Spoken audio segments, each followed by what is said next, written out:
Hello and welcome to RECENTERED, episode 27, the podcast to listen to whilst doing your ironing. Fact. My name is Lee, also known as Daysnetic from the YouTube channel of the same name. And with me as always is Gary, also known as Immersed Robot from the YouTube channel Immersed Robot. And Rog, also known as Fluke Rogie. So, how has everybody been? Gary, how have you been the last couple of weeks? And it's been about 3 weeks since the last podcast, right? So what have you been up to? Just looking forward to MetaConnect, I suppose. That's what we'll be getting into later on in this episode, of course. And that's been the main thing. But then I got a PS VR2. We'll probably touch on that in a minute as well. But other than that... Awesome. Yeah, PS VR2. So, I'll get into that in a second. But the big news is yesterday my son dislocated his knee. So, yeah, he's getting all the attention at the minute in the house. He's just laying on the sofa and demanding stuff at the moment. So getting a little bit on my nerves, to be honest. But no, they popped it back in and he's fine, but he's just going to be out of action really for a few weeks, I think. But yeah, it seemed quite painful when he did it. And then as soon as they popped it back in, he seemed absolutely fine. So that's how these things go, I guess. I'm sure the best cure for that is some VR or some PS5. So he's well on board with that. He's been playing No Man's Sky in PSVR2 quite a bit, and he's been playing Rocket League this morning and demanding snacks while he's been doing it. So that's my life at the minute. So yeah, all good otherwise. Yeah. What about you then, Rog? How have you been? I know, right, Rog isn't too well at the moment, so you'll have to bear with him. So yeah, I'm a bit on the rough side at the moment. It's like I think it's just getting older. It's just sucking severely at the minute. It's really bad. But aside from that, it's been more Final Fantasy 14 shock horror.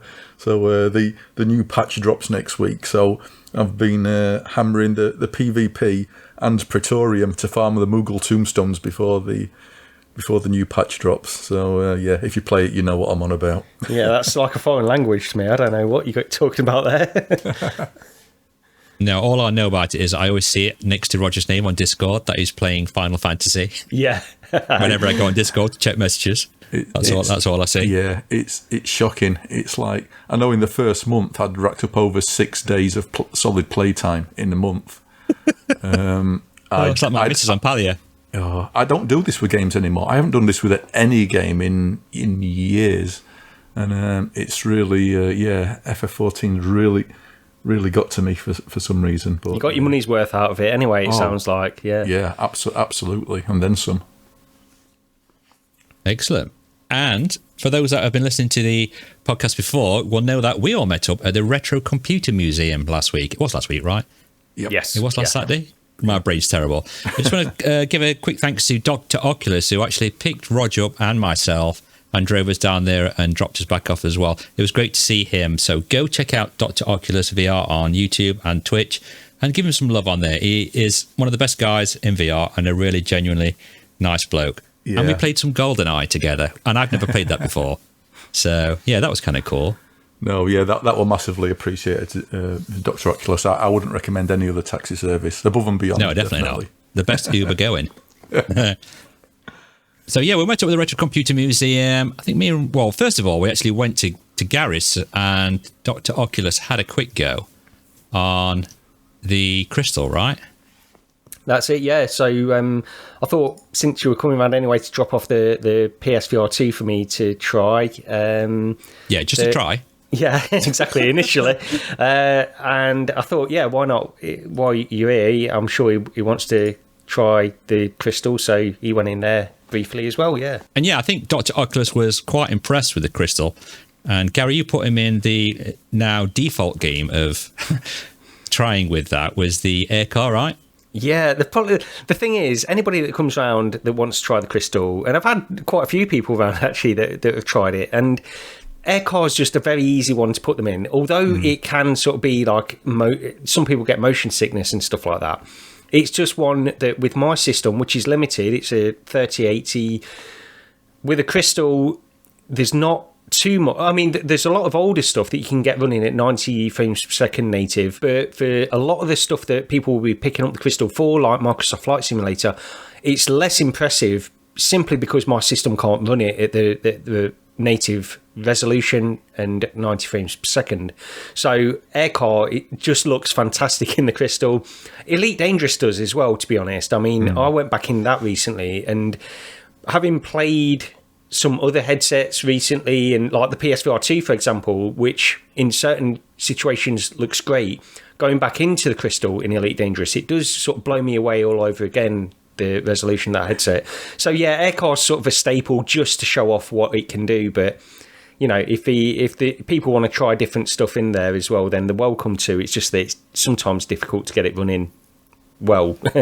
Yeah, you do. It's the thing to do with resolution, isn't it? You need as powerful a PC as possible. I mean, it looks so impressive in that. I mean, we've said it before, right? We've all had a go in it, and it is. I mean, I had a go on the Pico 4 as well, and it was nowhere near what it looks like. Surprisingly, for a headset that costs £200 more, but yeah, it's definitely something to have a go on if you've got that. It's a shame that a game never came out of that demo. You know, a proper game would have been amazing, because it looked good at the time, and it still looks good. The thing is, they look even better now, right? These old things that you do try. I mean, the thing, what I always try is, every time you get a new headset, new graphics card, you pop Half-Life Alyx in to see how much better that looks, things like that. Oh, no, there's me. Quick, get out of you, quick. And then you do notice these little things, especially in older games as well. Like you've played before, you'll say, oh, I never noticed those shadows, or I never noticed how detailed that was. Yeah. But then we ended up at the Retro Computer Museum, where Rog, Dr. Oculus, and myself made a beeline for the computers. Oh, this is a clip of me playing Defender of the Crown on the Amiga 1200, showing Gary how the pros get it done, and then went on to die horrifically and got slaughtered. But yeah, Defender of the Crown. You did quite well. Yeah, the shocking thing was, I don't think I've ever seen anybody win a jousting match before on Defender of the Crown. And he won, and Lee won every single one. It was like, wow, I never knew how to play the jousting minigame. The jousting's really hard, and you know, I'm going to be honest, I'm still not 100% sure how you do it, but I think you have to time it and then click the mouse button at the right time, so it goes like 4 or 5 times with the horse bouncing and I think the way you put it was, you've got to get it on the right badump, so you the badump, yeah, that's it, boom, and then it knocks them off, allegedly. If you've got the dude who's strong at jousting, I can't seem to do it as any of the others. I have seen people do it as Wilfred and do the jousting really well on that as well, but no. I can't do it apart from that guy. Yeah. We also went on the old VR machines as well, of course. Well, so Dr. Oculus went on the sit-down virtuality machine. I went on that as well. Yeah, it was actually surprised, wasn't he? About it, I think it was better than he thought it was going to be. Yeah, it was. He did say that. Yeah. And that's the first time we've seen that one work. Well, first time I've seen that one working. I don't know about you guys, but yeah, the biplane one. I don't know. I played the. There's a space combat shooter one they had running before. Was that one. Exorex? Is that one? It might be. The name rings a bell. Yeah, that's like a. Oh no, that might be a different one. I'm thinking. I don't know. There's a mech one. I think that's Exorex. Oh right, okay. No, it wasn't the mech one. It was like literally in space in a fighter. Yeah. I think the game you guys played was called Flying Aces. I could be wrong. It's just off the top of my head. It was biplane game. Yeah. And it was it's not. I mean, it's the frame rate. You got to put it in context of what you're playing, really. I mean, there's no way I'm going to choose to play that on a regular basis or anything, but it was interesting. Yeah. No, it's a nostalgia thing, isn't it? And it's something that it's a 30-year-old VR glimpse into the past, I guess. Yeah, and we love going on there. Amiga 3000s are in those machines as well, and then the later ones had PCs, IBM PCs, the version 2. And then this clip, we're just sort of wandering around the library area. They've got all these old titles. I mean, there's so much there. Amiga games, ST, pretty much any system you can think PlayStation. of. And we spent quite a lot of time I spent quite a lot of time walking around in the archives, looking at all the games. I'm just looking at TV Sports Football, which was one of my faves on the Amiga. That takes an hour and a half to play. And yeah, I was looking for all the Cinemaware stuff, because I know it's worth mega money now, and they've got quite a few of that. The Monkey Islands that you can see, all in original boxes. They've definitely got plenty of stuff there. Yeah. It's crazy. I mean, just wandering around that, you could just go in and just wander around all these old pieces of software. If you want to if you have the nostalgia for that era, just seeing all the big boxes from that era and of the games that you've not seen for such a long time. And all the games that you used to have and never kept, and that's the gutting thing. Yeah, I've had it thrown away or sold for super cheap, and now they're like £300-400 each. They've even got like Atari 2600s, all the original PlayStation, PS1 games are a huge area of that, Xbox. They've got pretty much everything you could think of, really. Yeah. So I spent quite a lot of time in that, and then you and Rog had your now customary game on the VR headsets of Dactyl Nightmare. I don't know if we've got video footage of that. No, I was looking for video footage. I don't think we've got that one, unfortunately. Oh, what a shame. I wonder why. I could have sworn that you uploaded that, Rog. Perhaps I've not put my clip on that I got. Yeah. What was the result of that this time, Gary? Can you remember? Again, it doesn't matter, does it? I think we've gone through this many times. And I was a slight handicap as one of the screens in my headset wasn't working. Yeah, that we found out after you'd beaten Gary. Yeah, so that you thought you'd won as well when he came out. What was it? It was 2-3, wasn't it? I think at the end, but then you came out thinking that I'd won. Yeah, the score must have been on the bad screen on your display. Yeah, so unfortunately one of the screens wasn't working, so Roger had to do that one-eyed, but yeah, still managed to beat Gary. But going on, we had a great time there. I just want to thank everyone at the Retro Computer Museum. I know they did some sort of charity thing, so maybe I'll try and find out what they raised or what they did with that. But yeah, it's always a great day, and it was very, very busy. It's always really, really busy, so it's a great day out if you can get down, and usually it's like £7 or £8 to get in, isn't it? Something like that on a normal day. So yeah, I think worth checking out. There is an element. I mean, I will always recommend it anyway. I think there's an element because we've been going for a few years now, and because I noticed we left a little bit earlier this year than we usually do, and I don't know if it's because it's like, well, we've done pretty much everything that there is to do, but the part of it is meeting up and just having a chat about either retro or VR, and I think that's what makes the day, to be honest, more than anything else. Yeah, I mean, that's the reason I generally want to go down there anyway, but we've met up a few times this year anyway, so it wasn't like normally in the past there's only been like once a year where we've sort of met up, but we've been down and tried your crystal out and everything before, do talk every 2 weeks on the podcast anyway. Yeah. Although we did go to the pub afterwards.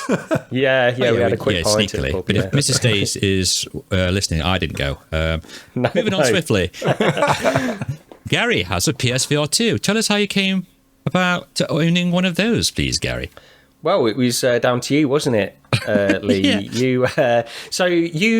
How long have you had it? When did you get the PSVR2? I think I've had it about a month, right? And I played not too much on it, to be honest. And I do think the PSVR2 is a fantastic headset for what takes it in it as well. But I don't know if I was struggling with the controllers. Me and Rog played for like 3 hours one day, didn't we, Rog? And I had no issues with it at all. I even said how much I actually quite enjoyed it. And it was definitely growing on me. But I don't know if I'm more inclined, because I'm into my PC VR quite a lot. People who listen will probably know. So I kind of do miss that, and with a headset coming out soon, I couldn't really afford both, so I wasn't too sure whether to sell it or not. And I did say to Gary, I know you're looking for one. If you're interested, buy mine. And then you said, well, there's only a few games I want to play, so I'm not too sure. I said, well, just borrow it anyway. When we come up to the Retro Computer Museum, I might as well drop it off, have it for a couple of weeks, and play games that you want to, and then you can, have a good in-depth try at the games you want to try. Yeah. And so I dropped it off to Gary, and then one day later, more like 30 seconds later. Yeah, it was. Yeah. So it was basically when because I didn't go in that much I didn't go in at all later that day, but then the following day I went into it's No Man's Sky, isn't it? Of course. Yeah. Surprise. So 30 minutes in No Man's Sky, I said, I'll buy it off you. It was, that first experience in No Man's Sky was fantastic in the PSVR 2, and it is really clear. It's not, there's no way it's perfect. There's no way anybody would say it's perfect. And even in that 30 minutes, I could see sort of limitations and stuff. But the performance was really, really solid. And that's really the big thing with No Man's Sky. I just wanted consistent performance. So in that initial sort of 30 minutes, I was wandering around the planet, absolutely fantastic. And then even a few hours in, I was taking off, going to other planets. And it's in reprojection, so you deal with it. That's fine, okay. As long as it's consistent, I can deal with the reprojection. But then a little bit later on, I've played... I'm still probably around 5 hours into No Man's Sky now. 5-6 hours maybe. I played a little bit yesterday as well. And the longer you play and the more planets you go to, you do notice that it's not actually completely consistent performance on the PSVR 2. Depending on the planet and how much stuff they've got going on, it will have performance issues even on PSVR 2. And we were talking about this, Rog, weren't we, on the before the Meta Connect when we were talking on Discord. And I was saying there's an element of... It's a console. You can't tweak it. You can't change any settings and stuff. So you just sort of have to accept it. And there's something a little bit comforting about that, which if I was to play that experience on a PC, I wouldn't be satisfied and I'd have to keep tweaking things to get it running better. And that distraction takes you away from it. And yet on a PSVR 2, I'm finding that I am able to get past it because there's nothing I can do about it. So overall, on balance, and I said this to both of you guys, I think on balance, No Man's Sky is probably best played on the PSVR 2, which is not a small statement to make when you consider I've got a Crystal, I've got an RTX 38, I'm dealing with probably, £2,000 worth of equipment, maybe like £2,500 worth of equipment, versus something which is £1,000 for the complete package, and I'm still edging more towards the PSVR 2 to play that specific title, No Man's Sky. Based on overall consistency, even though it does still drop frames and still has performance issues in certain areas, overall consistency, I would say, is still good. And there's a big caveat with that as well, because on PC I still aim for native frame rate. On PSVR 2 I'm playing in reprojection constantly. So it's not as simple as that, but I don't know. I think on balance, I still like the ease of use of the PSVR 2. So yeah, that's my take on it anyway. Yeah, I mean the strange one with that is, it's quite renowned for being one of the worst games on PSVR 2 when it first came out, right? When they first ported it to PSVR 2, it was terrible. And then all of a sudden, they've done this one update where they've given it foveated rendering and eye tracking, and all of a sudden, it's made such a massive difference. Perhaps others will follow suit. That maybe some of the other games that aren't doing so well visually could adopt that model as well. Yeah, it's like I just want. I know some people say, I don't want one yet, and but I want a PS5 Pro, and I want it now. I know. I'm hearing rumours next Christmas. Yeah, well, not this, 2024, right? Is that what you're hearing too? That's it. That seems to be what's been said. Whether it's true or not, I don't know, but I think it would kind of make sense. I mean, there was the whole leaks with the Xbox stuff, wasn't there, as well, about their sort of mid-gen refresh, which isn't really going to be anything in the way of performance from what I heard, from the FTC leaks. Yeah, there's just a few things like updated hard drive, updated Wi-Fi, and adorably digital. Adorably digital, which kind of tickled me and Rog, because I'm not a big fan of digital only consoles, just for the main reason that I can't nip to CNX and buy the game cheaper or sell some of the stuff, and that's probably the only reason why. But they'll have the because there was the rumour of the external drive anyway, so I'm sure that would. Well, I'm not sure actually. Oh, for the PlayStation, I think they'll go with an external drive, but Xbox just seems to want to transition to digital totally. Yeah, that sounds like it. Yeah, but yeah, I mean, I also don't want to state the fact that PSVR 2 is that much better than playing on my PC, but it's just more comfortable and easy to do it on the PSVR 2 at the minute. And if I tweak, and maybe I can get a slightly better experience on my PC, but I don't know. It's a tough one. and in spite of all of that, like I say, I think with the price comparison, the PSVR 2 is doing an outstanding job in that particular title anyway. Yeah.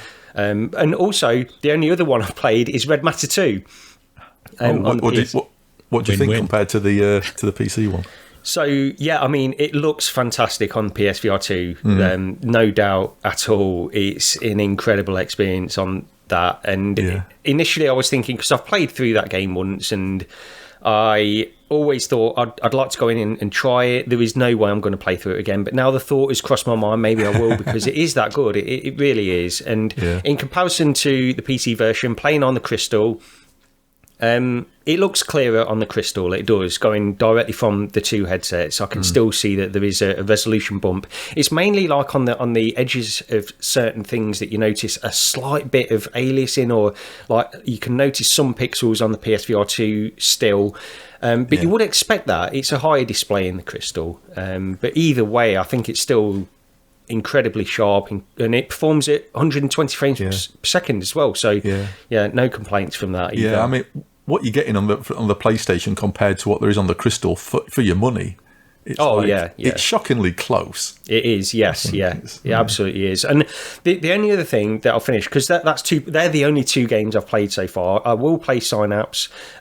Sorry, I don't want to stay on PSVR2 for too long. I'm rattling on here, but I'll finish off just by really saying that there's still not a lot of content that I want to dive into on the PSVR2 at this moment in time. That's how I'll end it. I think it's doing a great job in certain titles, and there's a lot of content available for it. Unfortunately, I've played a lot of that content, and it might not necessarily be the outstanding experience that it is in those two that I've played as well. I think there's limitations with it. So I'll say it again, I still think Sony need to show a bit more commitment to the headset overall, but it's not a bad device. I mean, I think it's actually a fantastic device, but yeah. And Gary very kindly lent me the DPVR E4 for a bit. I won't go on too much about it. If you want to check out any videos about it, go check out the videos on Gary's channel. Little link above or somewhere. We'll put it in the video. I kind of couldn't get on with it. I told Gary I tried it for half an hour, couldn't get on with it, packed it away and said, thanks for letting me borrow it, but it's not ready for me. Now, I don't know if I'm one of these no matter what, I'll get a headset and put it on and I'll find some sort of fault with it. I did go around to PD's the other day when we were going to watch MetaConnect, which we will talk about very shortly, and I actually came back home instead and talked to you guys about it. But he was like, when I get a Quest 3, you'll have to come round and you'll have to try it and that. And I just said to him, look, I'll come around and try it, but I will probably moan as soon as I put it on my head. And I kind of had that effect with the DPVR E4. I couldn't get it comfortable, which is weird because every video I've watched, including Gary's, you say it's really comfortable. Now I had to sort of kind of like to angle it down a little bit because I couldn't get the sweet spot right, and I was like, my nose was like bridging on some part of it inside, and I'm thinking, what's going on? Is my head just really that awkward? I must have a head like E.T., I don't know, but I couldn't get it right, super set up right, and I had a quick go at Portal 2 in VR, and that didn't quite work, so that's when I took it off. But I do definitely need to get into it a bit more. The tracking was off, like you said, Gary, that kept going, but I have read that if I update the firmware, it should sort that out as well, because apparently they do keep doing little updates on that. So I'll have to get some more time in it. Maybe I'll put a video out on my channel, not reviewing it as such because Gary's already done that and he's had his time with it, but maybe trying a few games and playing some PC VR and see how I get on with it. So I just want to thank Gary for letting me borrow it. I will try it some more, I promise. I'm looking at it right now thinking I should have this set up ready to go. So with the position on that one though, I do find this in a few different headsets as well, where when they've got that fixed the angle that it is, and it's a Halo strap, you have to sometimes raise it too high up on your head where it feels and I do get that's been on that headset, but also there was some others, I can't remember specifically which ones it was now, but that's a problem. I think they need to have like an angle option on a lot of those Halo. In fact, you can move it a little bit, I feel a little bit like that with the PSVR2, but it's not as bad. I think the DPVR, I think you're right on that. It does have that sort of strange angle to how it sits. I think it's because you can't, it has got something really genius on it, which is it's like a little hinge, right? So you can just flick the front of the DPVR up, check what you're doing on the PC, flick it back down again. Now, I find that, one, brilliant, but two, a total pain in the arse because you can't move the front of the headset onto your face as such because it's got like a gasket, which is same as the PSVR2. But then again, you can't do that with the PSVR2, but you can bring it closer to your face when you press that button, right? You can move it back and forth, which you can't with the DPVR, which is, I'd like them to include something like that. Then maybe I could have fit it a bit closer to my face pair.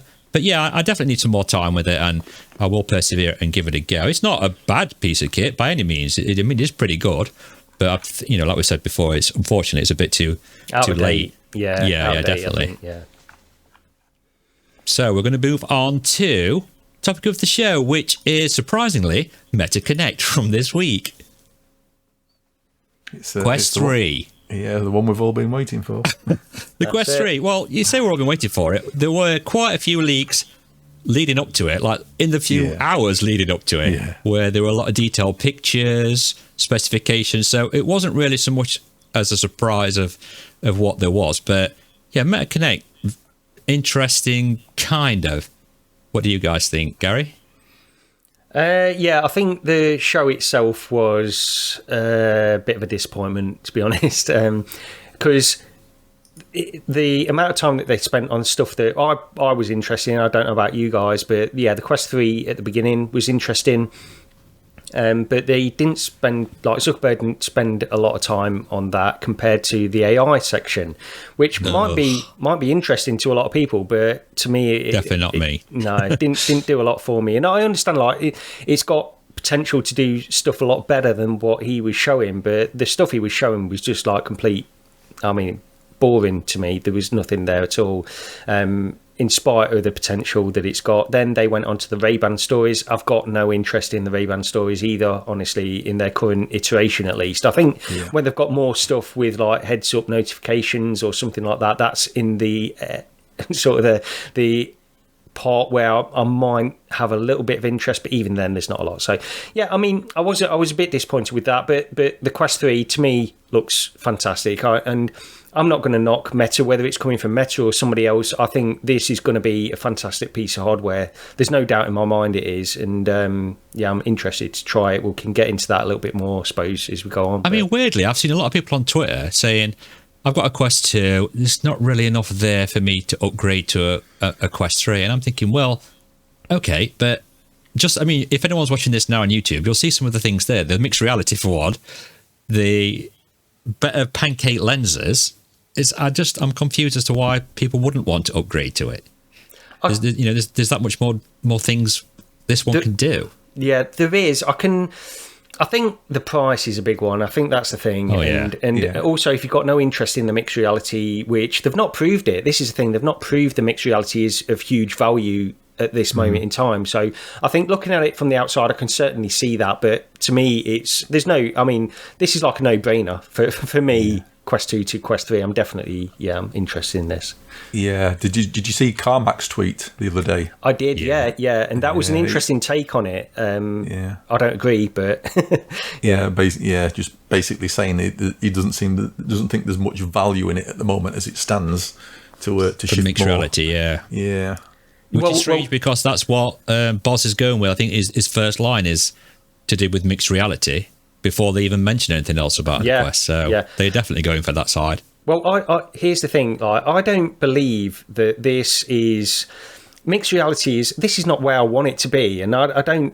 I can perfectly understand how people can consider it a gimmick at this moment in time. What I think is happening with this device is it's once again normalizing this technology so people begin to understand what mixed reality is.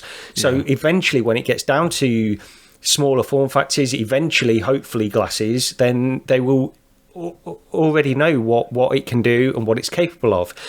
In this device, I've got to be honest, some of the advantages, if we had glasses, I would be able to lock a screen somewhere in my room and then walk around my house and come back and the screen is still there would be fantastic. Whether I would use that use case for this headset is different because it's still a brick on my face. It's still, it's a thinner brick, but it's still a brick on my face. Am I going to really watch, content on there? I don't know. Maybe I will, maybe I won't. But it's normalizing what this technology can do. And I'm very interested in it. My only hesitation is with the type of content we get from it, because I don't want like AR mixed reality modes for games coming across and where it doesn't really belong. It reminds me a little bit of flat screen games like Tomb Raider, where they had the VR mode and you're literally wandering around the house. Who wants that? Who cares about that in VR? I mean, I'm sure some people do, but that's not what it's all about. That's not what VR is all about. And this is not necessarily what mixed reality is all about. We'll see where it goes, but I think the technology is sound and it's going to be especially interesting in the coming years anyway. But Yeah, I think it's because it's all new, right? And none of us know really what to expect. I've not really been a big advocate for the mixed reality because it's just something that's not interested me. But speaking to people that have tried it, various content creators have said it's quite impressive. So, we'll have to wait and see. But all these videos, just bear in mind that when you see these videos on Meta or where they're showing this mixed reality, that it doesn't always look as good as it does in the headset. So no. Just bear in mind. The funny thing was when the keynote speech was on, we were all in Discord chat, weren't we? Talking to each other as we were watching it. And I think I likened Lee's sense of skepticism to Graham Norton doing the Eurovision Song Contest with the amount of sarcasm it was. Yeah, I think it was when, I mean, maybe if Gary has time, he'll put a few clips. I did send a little video of what we did say and just cut it down to like a 10-minute video. A lot of it would have to be certainly bleeped out, but I think Mark Zuckerberg was on about something to do with AI and that he wanted to be like Dumbledore and how to get the beard, and I commented that he wasn't old enough yet to grow a beard, so that's why that was I'll add a little bit just after we finish this podcast. I'll add it to the end of the video, just a few little clips, because it's there's F-bombs going off all the time. I thought about putting it out as a video, but then I was a bit worried because it's, we're not having a dig at Meta. It's more of a bit of a light-hearted prod. Yeah, light-hearted. We're so restrained when we record this podcast compared to what we're like when we just talk to each other normally, aren't we? It's ridiculous. Which I don't think you'd really want to listen to that, to be honest. But yeah, so this is another thing that people are slightly confused about is the Quest 3, and it starts at base price at $479, $500 for the 128 gig model, right, and $619, which is a big jump. $650 for the 512 gigabyte model. And I know we were discussing it on Discord when we were watching it that Rog, you're going to pick up the 512 gigabyte model, right? Yeah, I ordered it the instant the pre-orders went live. Although I'm thinking of cancelling that one and just getting it from Amazon, because if it needs to be replaced, it's going to be easier, isn't it? Yeah. I'm going backwards and forwards on this because I'm going to pick one up from one of my local retail stores anyway. But I don't know. Like one day, because there's so many threads on Reddit of people that are asking which one should I get, and there's so many conflicting opinions, and actually they're all pretty good opinions for either or. And I do think that the jump in price is a big jump. But you don't know how big some of these games are going to get on the Quest 3. Because if they've it's future-proof in it, right? Yeah. That's the thing. So it's just such a big price. That's sorry, Gary. It's just such a big jump from $479 to $619. Just for that small. Well, it's not small increase, but to get that size memory in it, and I'm torn. I'm the same as you, Gary. I'm like, oh, do I save up the extra? 150 quid or whatever it is to buy it, but then I don't want to spend that 150 quid to get it. Yeah, but you just know, and there's people been going on about this, saying, oh, that Meta have screwed up with the different SKUs with the 128 versus 512, and why isn't the 128 gig model, why isn't it a 256 gig model? Because it's exactly the same as when they did the Quest, when they had the 64 gig and the 256 gig. In a year's time, that 128 gig model is going to get discontinued, and they're going to replace it with the 256 one. And then and then if you want to upgrade, you're stuck with a 128 gig model that you're trying to sell. And it's like anybody who's looking at buying a Quest at that point, they're going to be, well, it's like a discontinued version, sort of storage wise. Why would I want the small one? It's there's a specific reason they didn't put. They could have easily put 256 and then 512. They could have easily done that, but. The problem is they want people to buy the 512, and it's the fact that people are stressing over it so much means that they've done a pretty good job of making people consider the 512. I'm right on the edge. I think I probably will go for the 512 anyway. Really, I think that's the way I'm leaning. Do it. Yeah, probably will. Yeah, well, I'm a bit torn the same as well. Not just because the size, like Rog says, the size of the games. I don't know how big Asgard's rat is. It's quite big, right? 25 to 30, I think they were saying. 25 to 30 gig, which is less than I was expecting. But all right. What? There's an interesting fact. So the Red Matter 2 version on the Quest 3 went from the Quest 2 version is something like 5.5 gig. The Quest 3 version is 9.5 gig. Now, that might be an outlier. Somebody mentioned this on Reddit. It might be an outlier because they're putting in a lot of extra work into that game. So others might not be that big a jump, but that's almost double, isn't it? Not say 40% increase. So yeah, I mean, you're looking at a pretty big jump, not 40%. Yeah, you know what I'm saying anyway. Yeah. If games going to get updates, it could be updated 2 or 3 gig in size as well. So there is that to take into consideration. I think if they'd have done a 256 model and a 512, people would just go for the cheaper one. Oh, well, if it was there's no doubt. 50 difference, which is why it's clever marketing to do it like that. But it also, annoys us that we've got to pay that kind of money. Yeah. The other thing to keep in mind, if you get the 228 gig model as well, that's not a clear 128 gig worth of storage. You get some of that's reserved for system stuff. That's it. Just, like with the Quest 2, you didn't get all the 128 gig, so it's it's like 10, 15 gig for the OS, right?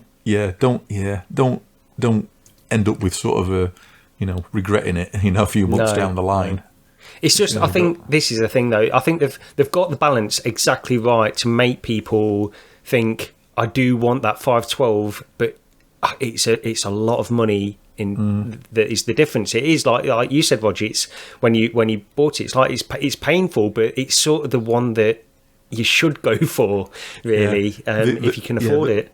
The pain of spending that extra 150 quid will totally outweigh the pain of regret if I didn't. Yes, I just know it. Yeah, I've said before. It's like on my Quest 2, I've been deleting stuff because I started to hit that 256 gig limit.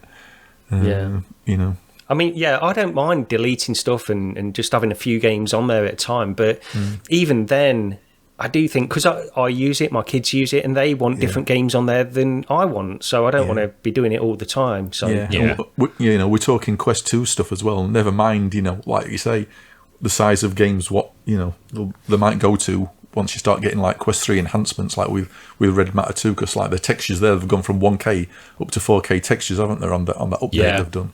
Yeah. So. I mean, that's quite impressive to see that. I mean, it's not probably a true representation because the Quest 2 was so blurry on the video they showed. I thought, well, it didn't look like that when I played it.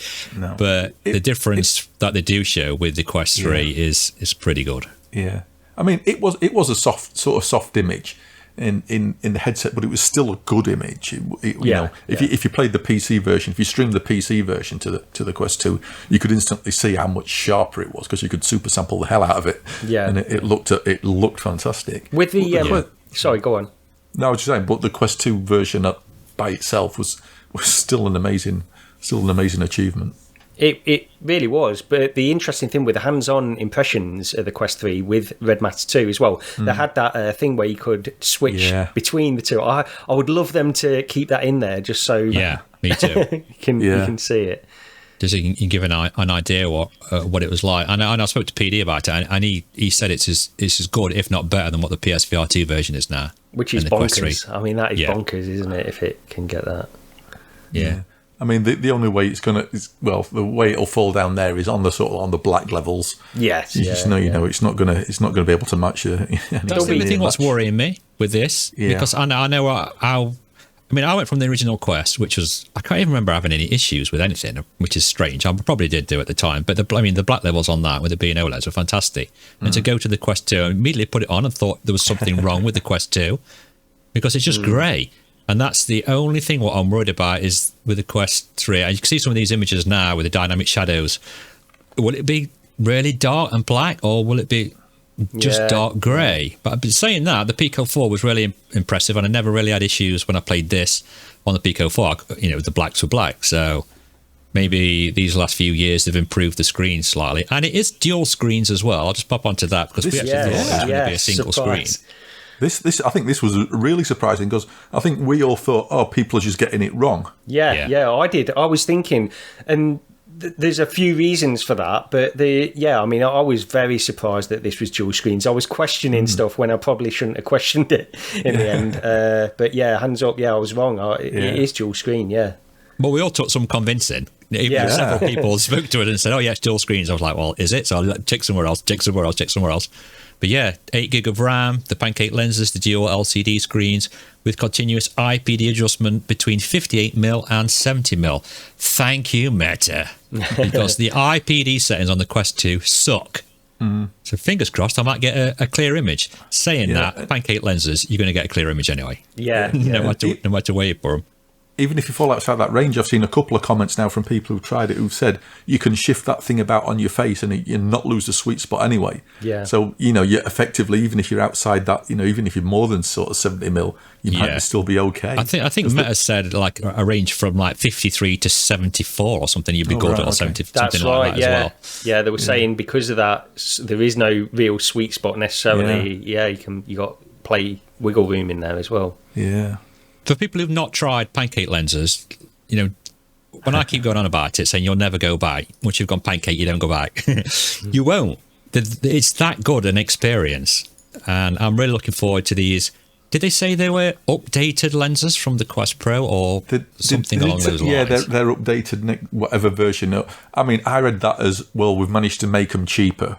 They called them, didn't they say sort of next generation, or was it something like that? But I mean, that's the impression I get as well. I mean, they look massive as well. I've sent a couple of pics on the Discord, right? And these lenses are huge. If you wear glasses, just be careful with them. But I think on the new fascias, they've got some sort of flaps like on the side that you can press in and move out, right? From what I've been seeing on like PD's videos and stuff like that. There's 4 different.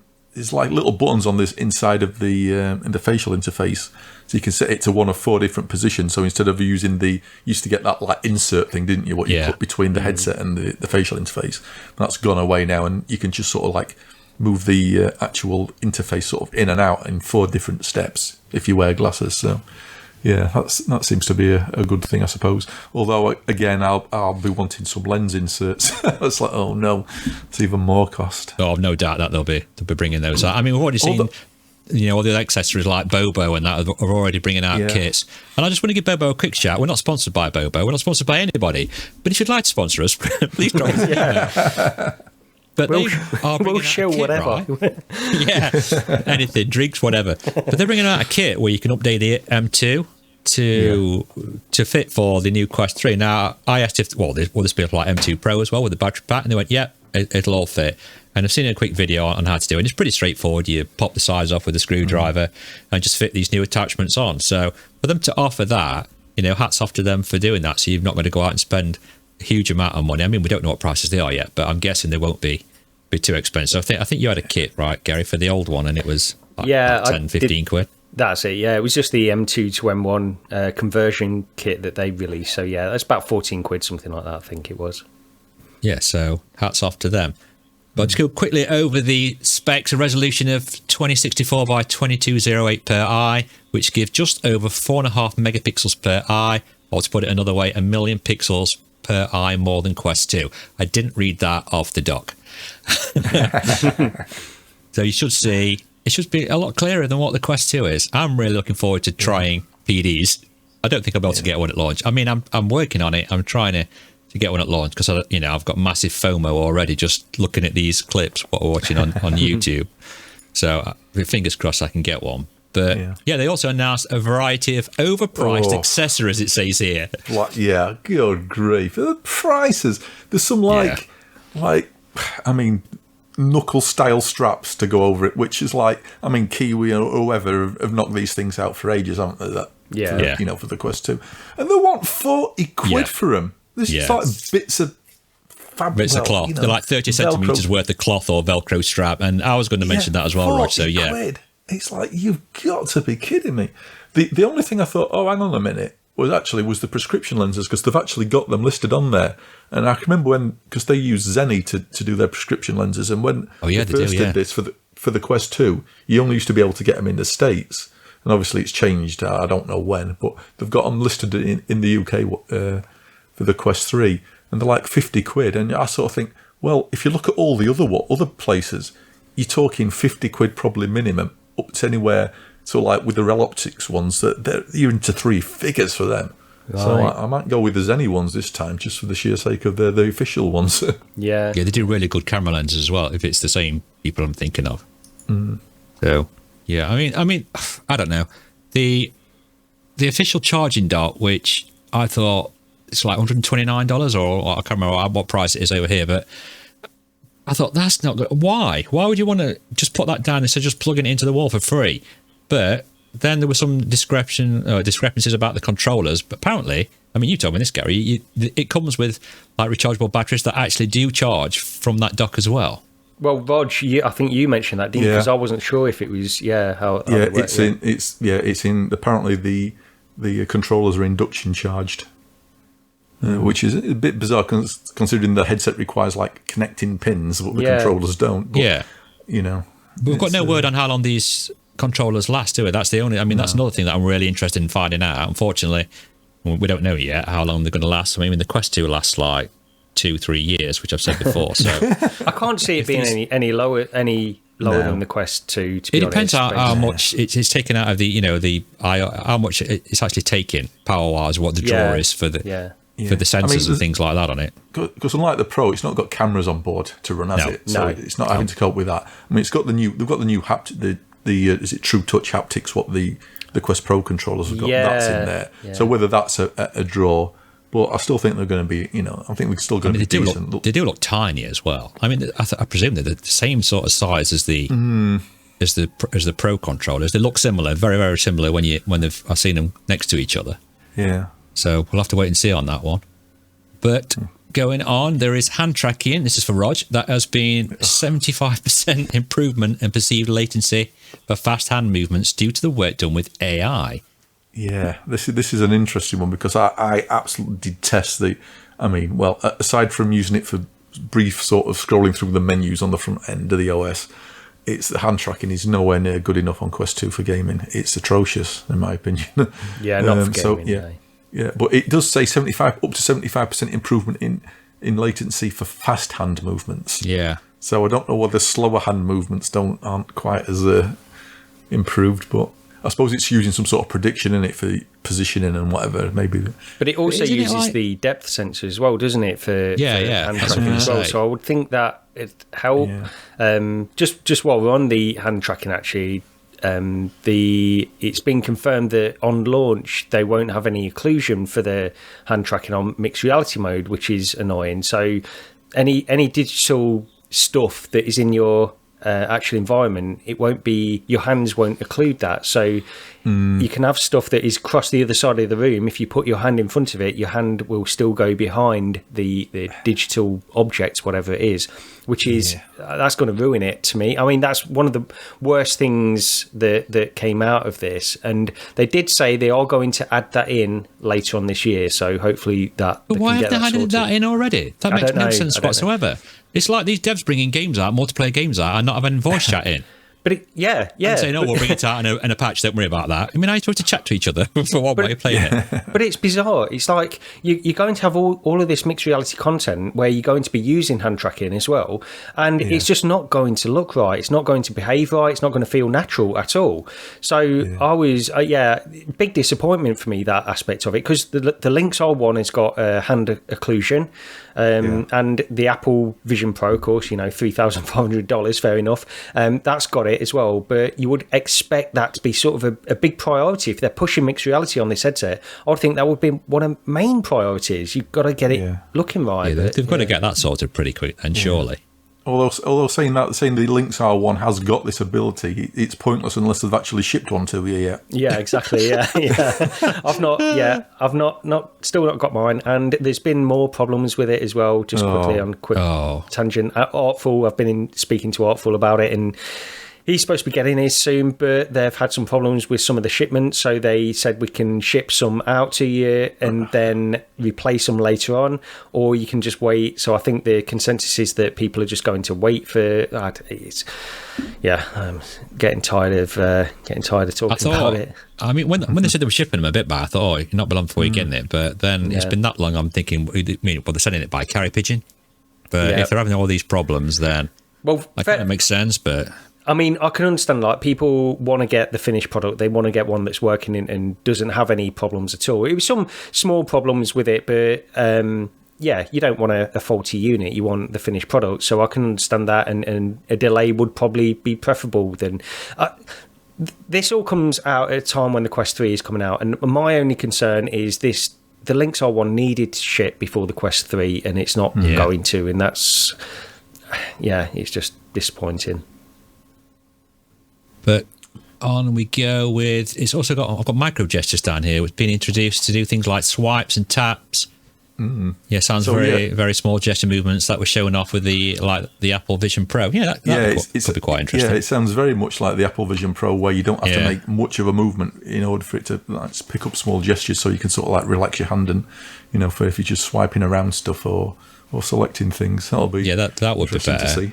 I mean, it's a little tricky at the moment when you're trying to move things about on the menus. I do like how you can sort of virtually touch the games or whatever apps you want to click on it on the Quest 2. So if they've improved that somewhat, that'd be quite easy just to flick through with your hand gesturing, moving. Nope, I don't want to play that game. No, that game sucks. Don't want to play that. We've got hand occlusion. We've gone through that. Yeah. You mentioned this, Gary, right? Or was it you, Roger? That Quest games, all of them are going to get like an effective 30% rendering resolution increase automatically when running on the Quest 3. Yeah, well, Gary mentioned this on Discord because I'd not heard of it. Yeah, I knew one of you mentioned it. Yeah, but any Quest game is automatically it's going to render at 30% more than it is on Quest 2, without any input from the developers whatsoever. And the reason it works, it makes sense, is when you create something in Unity or Unreal, you don't actually set. It's not like you don't pick a resolution, you pick a scaling factor, and the default is ×1, and that ×1 is then applied in relation to the actual resolution of the panel of the headset you're using. Yeah. And because the Quest 3 panel is like basically 30% more than the Quest 2 panel resolution wise, that ×1 factor is automatically scaled up because it's taking its parameters from the resolution of the Quest 3 panel, which is larger than the Quest 2 panel. So it's automatically 30% extra bump in resolution without developers doing anything, which is quite handy. Yeah. And I've also seen that Walkabout Mini Golf are already going to increase the res of their game too, which kind of got me really excited. I actually posted that in the Discord yesterday.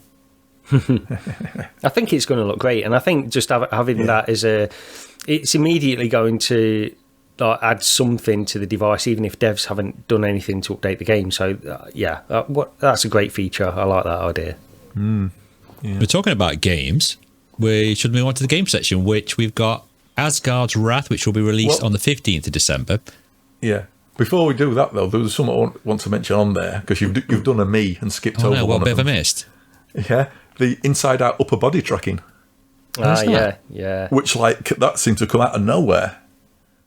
It's just because of the tracking range. Yeah, it's oh yeah, sorry, that's it. Thanks for highlighting that. Gary just highlighted it on the dock. Yeah, I did totally miss that. Yeah. This was a surprise, to be honest. So this was an article. I think David Heaney uploaded this on Upload VR. That's where I saw it anyway. But I didn't see, because they released a video. Meta released a video on this where it's going to be able to do sort of upper body tracking and then estimate legs as well. And the legs are going to be basically AI in quotes legs. Yeah, which it's good if you could pick different legs, so you could have a pair of frog legs, things like that. Yeah, I think it's I mean, if they can do that, these have been things where people have speculated, could they do this kind of stuff with inside-out tracking based on the headset? I've always been sceptical that they could get it working, just because of different body shapes and all stuff like this. But if they've got it working, then if they can actually properly position your arms without having to use some sort of inverse kinematic sort of guess, which a lot of games just get wrong, don't they? When if you move your arms in a bit of a weird position, it'll try and guess where it thinks your arms and your elbows are supposed to be. Bone Lab. And but a lot of games are where your wrists look like they're snapped or your arms are pointing in funny directions, and that's one of the things that does put a lot of people off playing VR, because when you put your arms out, it doesn't look like a pair of arms because of how they're moving in VR, how they do it. So if they can get that sorted. But obviously from the sort of an exercise point of view as well, exercise games, you'll be able to hit things properly, sit stuff with your elbow and whatever, because it's fully tracking. Your upper body. So it'll be interesting to see what they can do with that. But just having your arms looking like your virtual arms looking like they're actually in the proper positions, rather than sort of it's like the meta avatars. Good grief! If I hold my arms directly out straight in front of me, the arms look like they're coming out of my neck. Yeah, they're weird. Yeah, it's just so wrong. Yeah, they are weird. But I mean, this is supposed to be coming in December, right? I'm just reading that in December, which kind of moves us on to a game releasing in December, which is Asgard Rad 2. Right. Nice little seg there. And it's also free, which we learned.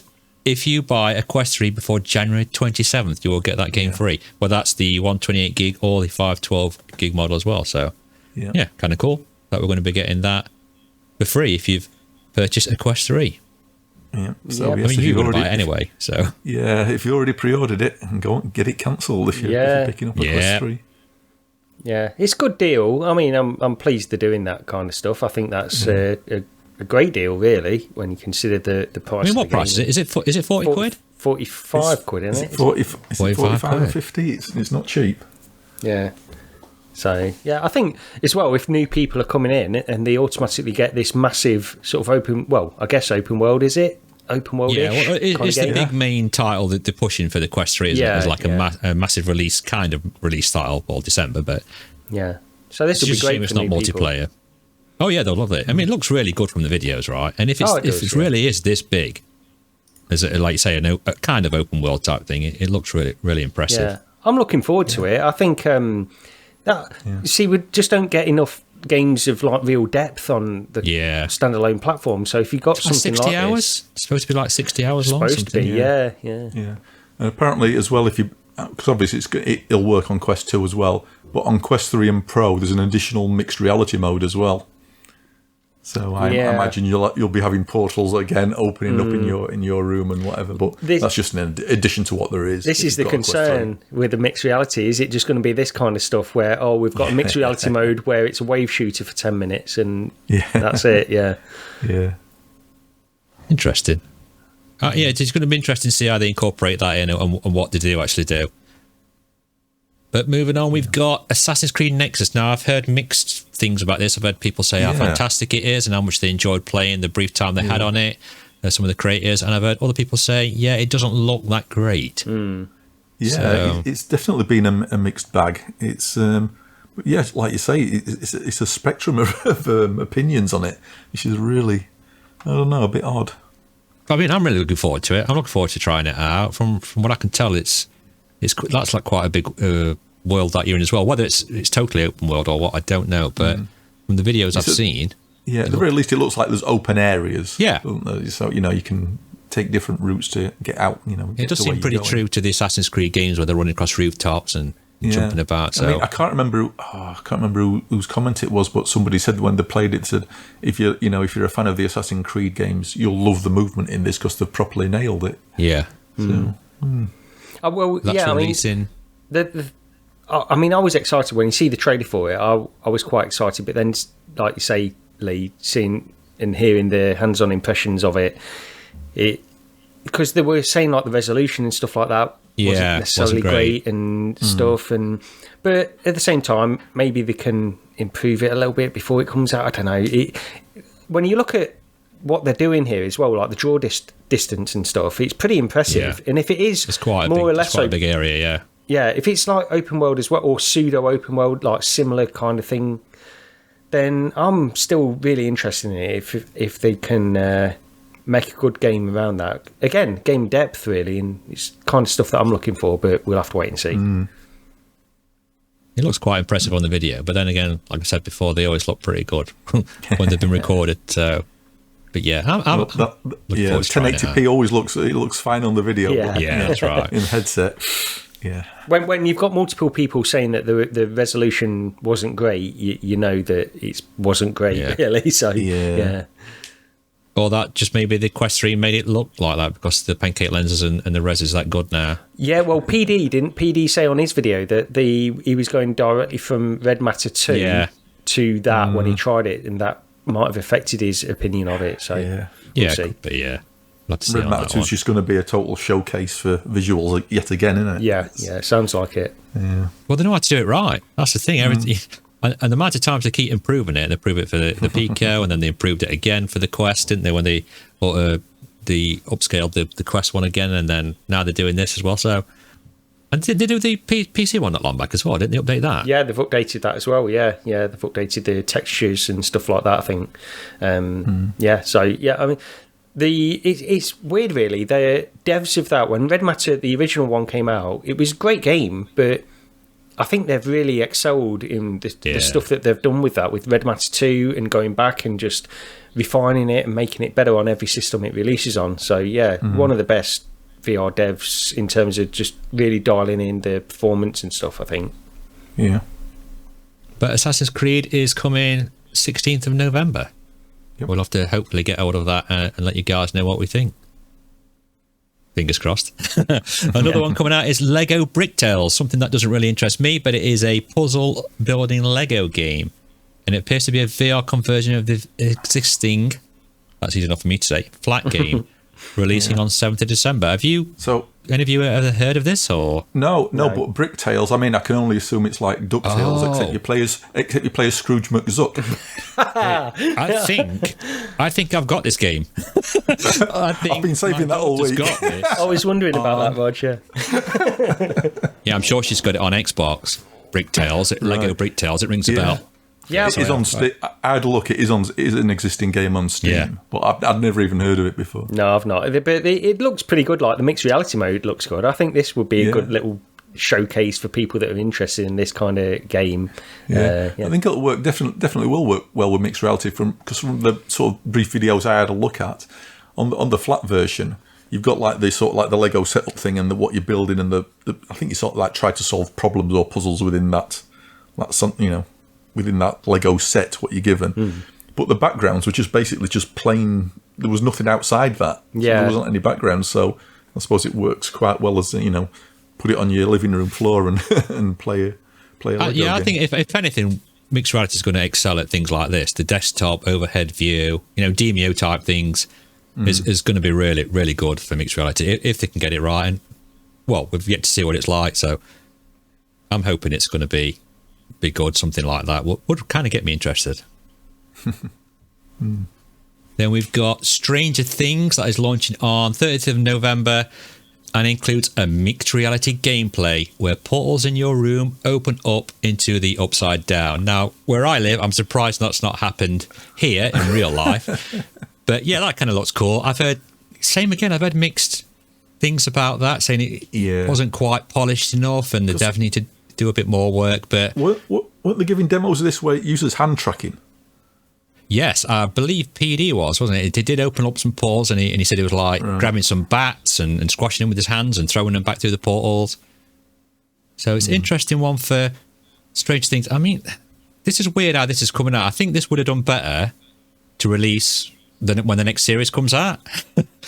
I think Series 5 has been delayed, hasn't it? I can't remember. I think the writer's strike and stuff, hasn't it? Has put everything back. But yeah, interesting one to see. We don't really know too much about the game, right? But it looks kind of cool from the video on YouTube. Yeah. Oh, yeah. We'll give it a play when it comes out.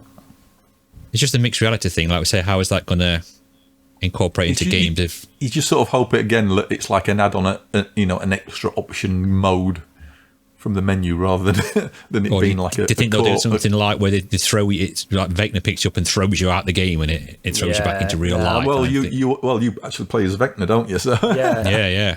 I'm pretty sure it's going to be like a separate mode anyway, but yeah, probably. So interesting. 30th of November that comes out. Next we've got Walking Dead: Saints and Sinners, which was shown at MetaConnect, right, with an updated version for Quest 3. Now on the video, it looks totally different. Yeah, it looks amazing compared to the Quest 2 version. Yeah, there's definitely a big difference. I mean, just the Quest 2 one looks sort of flat and washed out, doesn't it? Compared to it looks like the Quest foggy. 3 it looks really like foggy and bland. But they've got like the shadows are better, or it's actually got shadows in places that there weren't shadows. More zombies. It's just the lighting overall. It's just the detail on everything as well. Better. Yeah. Details on walls, you can see the vines, things like that. Details on hands, on the clothing. Yeah, could be an interesting one. I've not played. I've still not played it yet. I've not got it on Quest 2. I've got it on PC VR, but I've not played it. Perhaps that's something else I should try the DPVR with. I've not tried that. I like it. I've played a bit of it. I got a bit bored after a while, to be honest, but I think it's a good game and people really do love it. The sequel was not particularly well received from what I've seen. I've not played the sequel, but yeah. I'll have to give him. I mean, I remember watching Dr. Greg play the original. I really got quite into watching him play some of the levels. It was very, very in depth. Yeah. Maybe I'll have to try and give it a go on the Quest 2 if it looks that good. But finishing off, well, as what we've been playing, I guess, for the last couple of weeks, and we have played a little bit, moving on game-wise, and me and Rog played a game called Walkabout Mini Golf. I don't think, have we mentioned it before on the podcast? I don't think we've mentioned this before. Oh, maybe, I don't know. It's a new game called Walkabout Mini Golf. Go back and check, yeah. And it was one of the very rare times that I actually played a bit on the PS VR2 before Gary stole it from me. And is it Alfheim? I'm pronouncing that right. I'm not sure. Alfheim, Land of the Elves. Land of the Elves. And or basically the Rivendell version of a golf course, but they couldn't get the license. That's what it feels like. Cough, cough, Lord of the Rings, cough, say no more. Yeah. But a lot of people have moaned about this course as well. Now, I didn't find it too bad, to be honest. I don't know what you thought, Rog. No, I mean, again, it's a really nice looking course, but they all are. Yeah. It's just, it wasn't, it just didn't feel anything new again with the holes. It was just, it was good. It's always a good time though, that's the thing. We always enjoy playing it. And again, it's £3. Yeah. It's like you can't moan. I think it's more as well when you jump in with this, it's more about, again, just having a bit of a chat and play while you're playing as well. So it's one of the great games for doing that kind of stuff, because it's not like a game where it's multiplayer and you're constantly on it. You've got to constantly be on it, where you can't really have a discussion about other stuff. This one, it's like a relaxing game where you can go around and just have a chat with people, which I love. I think that's why I like it too, because we always have a good chat. And well, saying that, I've no longer got the PSVR 2. I think Roger's probably happy with that, because I was a demon god at the long puts on this on PSVR 2. I'd probably gone the Ryder Cup team, to be honest. Roger wasn't very impressed with some of these 40-foot putts I was doing.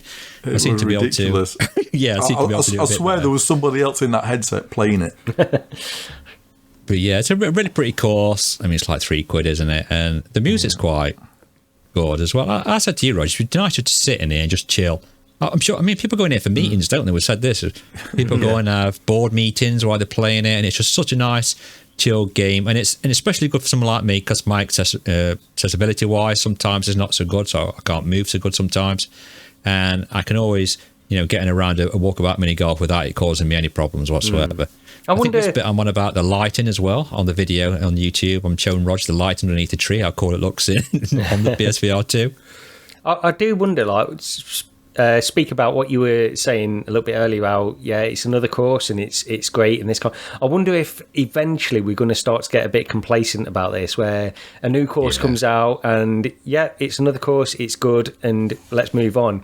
Because I get that sense, like, they're all just good courses, aren't they? It's not like they're doing anything wrong necessarily, but also... Look at that port. What a port. Get it. Oh, there we go. For anybody that can lip read there, slow that down and watch what Rog says. Oh, this is just a very quick bonus for Rog now on the video. Sorry, Gary, to interrupt. I keep doing that today, but I apologise. And there we go. What do you think of that, Fluke? Nice. It's quiet. Is your mic still working? Rog, you still there? He's gone. That's it. He's gone. I read after, because we were like hitting it off the wood and it wasn't, the ball wasn't going right. We're like, there's something wrong with this. And apparently the elven wood is slightly different to the normal wood that's on the Walkabout mini golf courses. So I've read, and it behaves differently. So that explains that. But really enjoyed playing that. I think we played the nighttime course as well, didn't we, Roger? We played both. Yeah. So, it's worth your money. I think they're doing one of the Jules Verne ones next. If what I've read on Twitter is right, they kind of give a hint that one of those is next. So maybe Is it what we've got left? There's around the world in 80 days, and What else is there? Was the one... Did he do something to the moon? Yeah, we've done 20,000 Leagues one, and I think it's just around the world in 80 days what they were doing, right? Yeah. Oh, okay, right. Yeah. So maybe that one next. Don't quote me on that, but if I'm right, then you heard it here first. But we're saying when we're talking about mini golf, it's like it's a strange one with this last one because all the podcasts normally, the new Walkabout mini golf, of course, comes out, and everybody talks about it. Yet with this one, there was just very felt like nobody was. This is what I wonder about the complacency with it as well. I think people, the discussion can get a little bit. They're talking about another Walkabout mini golf course again and again, and how long does that last? That's the thing. I think that's where eventually, even though this, I mean, they're great. That's the thing. That's why people do continue to talk about it when they do. But it's definitely one of the prettier courses. We're probably up there with Atlantis for being. It looks good. Pretty. Yeah, I've not played it yet, but on the video, it looks really nice. Because I was asking you, Roger, about the shading and the textures and the shadows and that, and you were saying it's pretty much the same on the Quest 2 from what you were telling me. Yeah. It's the PSVR 2. There's not much difference really, is there, apart from maybe contrast on the PSVR 2. The colours pop better. It just looks nicer, doesn't it, on PSVR 2? But just the Quest version is just easier to pick up and play. Yeah, definitely. I'm really looking forward to that one on the Quest 3. And Roger and Gary, you've been playing Gazzlers. Unfortunately, I've not played it because I've not had access to play, but now I have with the DPVR, so maybe I'll get onto it. So what do you think of that? This is a game that I think we first mentioned at one of the Next Fest or something like that, wasn't it, a while back? Yeah. I really like this. It's it's a wave shooter. It's an arcade wave shooter. That's really all it is. But it's a really well done arcade wave shooter. And I proper enjoy my time with it. It's one of those where I drop in for a game, maybe two, and then sort of move on. I don't think I could stand there and play it for an hour or two at a time. It's active. The first level's sort of okay because you get a shield. You've got a gun in one hand and you can activate a shield with your other hand, so you can block incoming fire. But once you get to the sort of like the second set of stages, the second biome where the graphics change, it's some of the incoming fire is pretty quick, and you get sort of more of a spread of shots as well. And so and it's fast. So you really do have to sort of move. It sort of caught me off guard. It's when the first time you play it, you might be surprised that it doesn't start out easy. It's not massively difficult, but it's not easy either. It's like it's a bit of a shock. You're basically on the back of a train, shooting all the incoming baddies. And I don't know what else to say. That's it. But it's just done well. There's an upgrade system that sort of reminds me of sort of like the Ivanovich stuff, where it expects you to sort of fail, but then spend the points you've collected on putting it on upgrades. So that on your next run, you do that bit better because you've got more health, you got a bit better firepower, but you've also learnt sort of like how to handle how the different enemies come at you. I absolutely really enjoyed my time with it. I played it first on Airlink because we did get Steam and Quest keys for this. So I played it on Airlink first, and the performance was absolutely flawless. I mean, it looked native. It really, it's not a complex looking game by any stretch of the imagination, so that helped definitely. But it just ran amazing. The Quest version is, while you're in the game, is equally as good. It's flawless while you're playing through the levels, but there's a really odd thing on the Quest one. When you first go into the menu, because you've got you've got your hand, you've got a hand, or I can't remember if it's a hand or your gun when you're in the front end menu, and I could see a double image. So the first time I loaded the Quest version up, I thought, oh no, because honestly, it looked double image, it looked reprojected, and then someone it was like, oh, yeah, this is going to be bad. Instant you start the game, it's smooth, totally smooth. No reprojection. It's flawless, all the way up until you get and beat the first boss. And as soon as you've beat the first boss, before it teleports you onto the next biome, it goes juddery again. It's like, why is this happening? It makes absolutely zero sense. In the points where there's nothing happening, like the menu, and while you're waiting to go on to the next set of stages, it's juddery. But while you're actually playing through the actual game, it's flawless. It's like, that's really strange. So yeah, developers, please sort that out, because you'd have an absolute flawless experience on Quest. If you just get out those two little points, it's very bizarre. And the other thing as well is the high score tables. There's no friends high score tables. You've got you can see who's at the top. You can click a button and see where you are in relation to everybody else. But there's no friends list. Which is it just seems really strange. So that needs adding in. But aside from that, it's was it £12.79 on Steam? Yeah. It's £11 on Quest. And if you like an arcade shooter, it definitely gets a thumbs up from me. Yeah, I've played very small amount of this, but I did play probably more when it was on that Next Fest thing a while ago, and it's basically the same. I mean, it's almost identical, except it seems harder. The final release, that first level, just seemed a lot harder to me. So I don't know if they've changed some of the balancing on that, but I think playing on PC, so I played on my Pimax Crystal, which is ridiculous to play this game on. This is the thing. You just feel, as much as I like the Pimax Crystal for certain games, it's not well suited for certain others. And it ran great, flawless performance in the Pimax Crystal, looked fantastic. But you're moving around, and you mentioned, Rog, it's an active game, and I'm moving around with this massive headset on, and I don't want to play it like that. So I'm going to hold fire till I get the Quest 3, and then probably either play wireless through PC or just play the Quest 3 native version, whatever. But I think it reminds you, just playing on the Crystal, and it is perfect performance, the value of having a game which just works, no stutters, no drop frames, and it's just perfect performance. And this is what we used to have. Do you remember back years ago where they were all aiming for a 970? If it doesn't run completely stutter free on a 970 graphics card, then you're screwed, really. And now it's not like that, and it just reminds you the value of having really good performance, solid performance in games. But the game itself is good. It's a wave shooter, but it is a good one. It is definitely a good one. Yeah. I mean, I love the Borderlands aesthetic to it as well, the cartoony look. Can you guys hear me now? Sorry, I was on mute. I had to go and put the tumble dryer back on. So, a pro podcaster. But I do like the look of it. Like I said, when we played this before on the Next Fest, it was quite good. I definitely didn't last as long as what Roger appears to be lasting. I was before I got killed. And it does give you a good workout as well.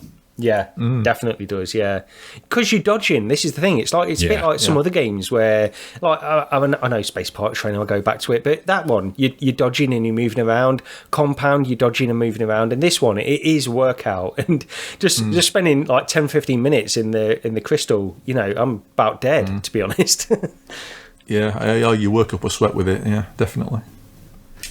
Also, we have the events at Unity Farm, and I just want to say thank you very much to the dev, as they did provide the Steam key for that. I don't know anything else other than that. Did you guys play this? Right. I've not had a look at it. Yeah, so I'm going to save this one until next time. I wanted to just keep it on the list just to say, basically. So I went in on the Pimax Crystal. There's something here that's interesting. Only played 15 minutes, only because I couldn't progress. There was a bug that I couldn't get past. So there's something it's like a, I guess, horror vibe kind of experience. I didn't know anything about this until we got the key, and you're going through. Initially, you're playing as this character that is just going through a kind of weird, almost supernatural kind of forest area.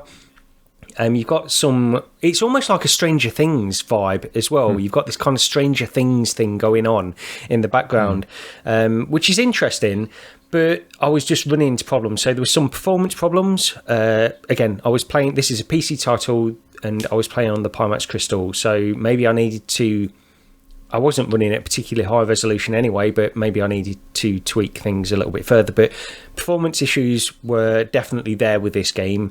And also, I got to a certain point where you're progressing through the tutorial. It's telling you to pull off you have to take a backpack out to add stuff to your inventory. So you said backpack then. Yes, sorry, I was very close, so you have to take the backpack out and pick up an item and put it in the backpack, as you do in loads of other games. But the problem is that you have to reach and get the backpack with your right hand, but as soon as you let go of the backpack, it will snap back and it will disappear. Right. And the left hand, for some reason, although the left hand was reacting to the grip. It was moving the hand. I couldn't pick up anything with the left hand, so I couldn't have the backpack in one hand, pick something up and put it in, because I had to pick both items up with the right hand. So anyway, I don't know if this was a Pimax problem or if it was just a general bug with the game. I can't tell at this moment in time. Yeah. So yeah, I'll reserve judgment on it. There's something here. I need better performance first off. I'll have to have a look at it. It does seem familiar. I might have seen this on a trailer for like Upload or Showcase, or it does look familiar with the girl standing with a teddy bear. Yeah, I think I have seen the trailer for this somewhere before. So yeah, I'm sure it's been showcased somewhere. But yeah, I've got to reserve judgment at this point in time. I just couldn't get past that part. So yeah, I gave up. But maybe it'll work better with a different headset.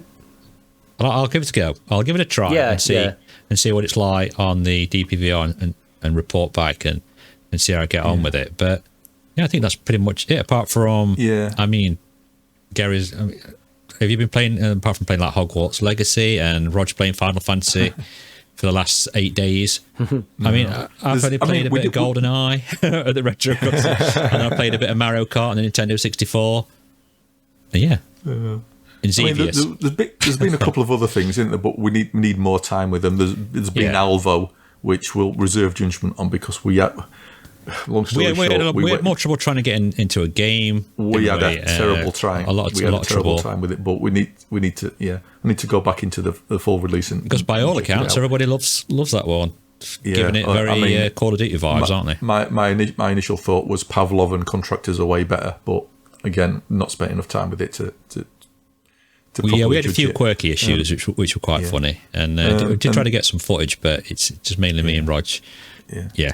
But then there's that Outer Hand as well, which there's Outer Hand as well, which is it Outer Hand? Yeah, the little purple monster, the purple thing with arms. Yeah, and I mean, wrong. I literally got stuck about 15 minutes in. I actually went the other day and watched a video of somebody, and they got to the same point, and they somehow managed to sort of fluke the way up other bits of the wall. They didn't actually go the route it's looking like you're supposed to. They managed to sort of get stuck on the wall and then propel themselves up from that. So they fluked the way up the bit I was stuck at. Although I've got a feeling that it explains something to do that it either went by too quickly or I didn't pick up on. It explains a move that you can do to maybe jump higher. I don't know. But again, I've not played enough of it to sort of to have a proper opinion we'll get into that on the once I've got a Quest 3, I want to give that a quick try as well. So yeah. Moving on to news from the past 3 weeks, which is Meta are yet again shutting down games. Dead and Buried games, right? As well as is it BOGO? That rings a bell. I'm not sure about the Dead and Buried ones though. Which one's that? Well, what? Dead and Buried or BOGO? Oh, Dead and Buried games. Oh yeah, the Dead and Buried games. Both of them. Both of them. Oh, both. Yes. Yeah, is it both? Both of them. I've seen people saying both now. Yes. No. This is crazy. As well as the BOGO, which was sort of a cute little experience, wasn't it? I think. Now there was a guy on Reddit who said he'd worked on BOGO, and he gave the reason being that there was some problem with the new version of the Quest 3 OS. And compatibility with older Unreal titles. All right. Which seems a bit bizarre that they're not shutting these down to, what is it? Is it February or March of next year or something? Yeah. So if that much of a problem, why are they waiting that long? Yeah, I don't know. I don't know. I was, because I saw that thread on Reddit, I was thinking, does it mean... And it didn't, because the way it was worded, I missed a word out basically on what he was saying. But initially I was thinking, does that mean that all Quest 2 games need some kind of like basic update in order to just work on the Quest 3? And that's not what he was saying at all. But that's what I misinterpreted it initially. But I don't know if it just means that based on various updates that are going to be coming over the next months and stuff, that it will eventually break, and that's why they're shutting it down. Maybe. But it's a weird one. The thing is, it's like I think we've got to expect that there will be other titles, and it'll be titles that just aren't sort of maintained anymore, that have been on the store for ages, and that maybe the developers just aren't around anymore to update. Yeah, it looks that way from early games and stuff. I mean, I think it's like, you go back to the original Quest and you go back to the Vader Immortal. I presume that will still work on the Quest 3 because that's definitely a popular game, right? I hope so. Yeah. Oh, that. Yeah, I'm certain that will. Yeah, thought so. Yeah. I think so. They've only got mentioned a few, but I think it's just people are not really used to this for sort of single player games, really, where they shut down. You can sort of understand the case for shutting down multiplayer games after a while if they've got to pay for servers and no one's playing them. But with single player games, it's a different thing that people are experiencing now. So what happens if you've just picked? I mean, BOGO's free anyway, but what if you've picked up some games that do get discontinued? You're losing that experience, and it's not the first time we've seen this, but it's just a relatively new thing that might happen more and more. And I think there needs to be some kind of system in place to maybe safeguard people that are picking up titles that might get. I mean, you can sort of understand it with the original Dead and Buried because it's an old Rift game. Yeah. So you can see them just sort of saying, let's shut it up, shut that down, who cares? But I mean, Dead and Buried 2, it's like a Quest game, isn't it? Yeah. It's like, it's just surprising. It's weird, and you just wonder where. I think people are more concerned. It's not necessarily with these titles. It's just more concerning about the future. What happens in the future with all other games that you might enjoy and you're going to lose access to, even though you've paid for them.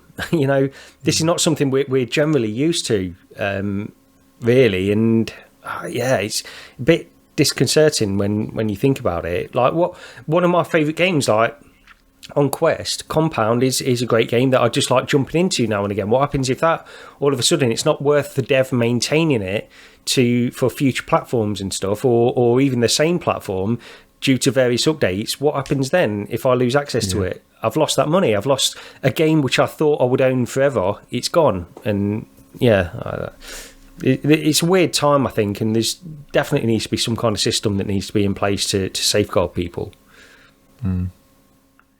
It's sad. Let's say it does worry you that some of these games that you bought and you've loved and cherished for all these years are, what, like I say, you don't know what's going to happen, do you? What if Quest 5, theoretically speaking, some of the devs aren't updating the games for it, and you're going to lose out on that? But I can't see that happening. We'll have to wait and see. That's the thing, though, as well, because you could almost make the case for, if it's a new piece of hardware, fair enough, okay, it's not backwards compatible with these set of titles, but they're not just not allowing it for the new generation, they're shutting it down for everybody. Just get rid of it, even if you've owned it on a piece of hardware. So even if I wanted to keep a Quest 2 for a certain title, I'm not even able to do that. They're shutting it down. It just will not work anymore. It's a weird situation, in my opinion, anyway, but... We'll have to keep an eye on that one. Yeah. We've also had the Sony State of Play, which was, I kind of liked it, but there was like limited VR, right? There was Ghostbusters Rise of the Ghost Lord, which will be launching on 26th of October, which is nice, just in time for Halloween. And it's £40 on the Quest. That's for some sort of enhanced version, right? It's it's basically a deluxe edition. Yeah, deluxe edition. The containment edition. You get some DLC later on. And I think it's like 6 months worth of DLC, something like that. I could be wrong, but I'd have to look into it. Otherwise, it's £29, and it's £45 on the PSVR2, which I'm guessing must be the deluxe edition as well, right?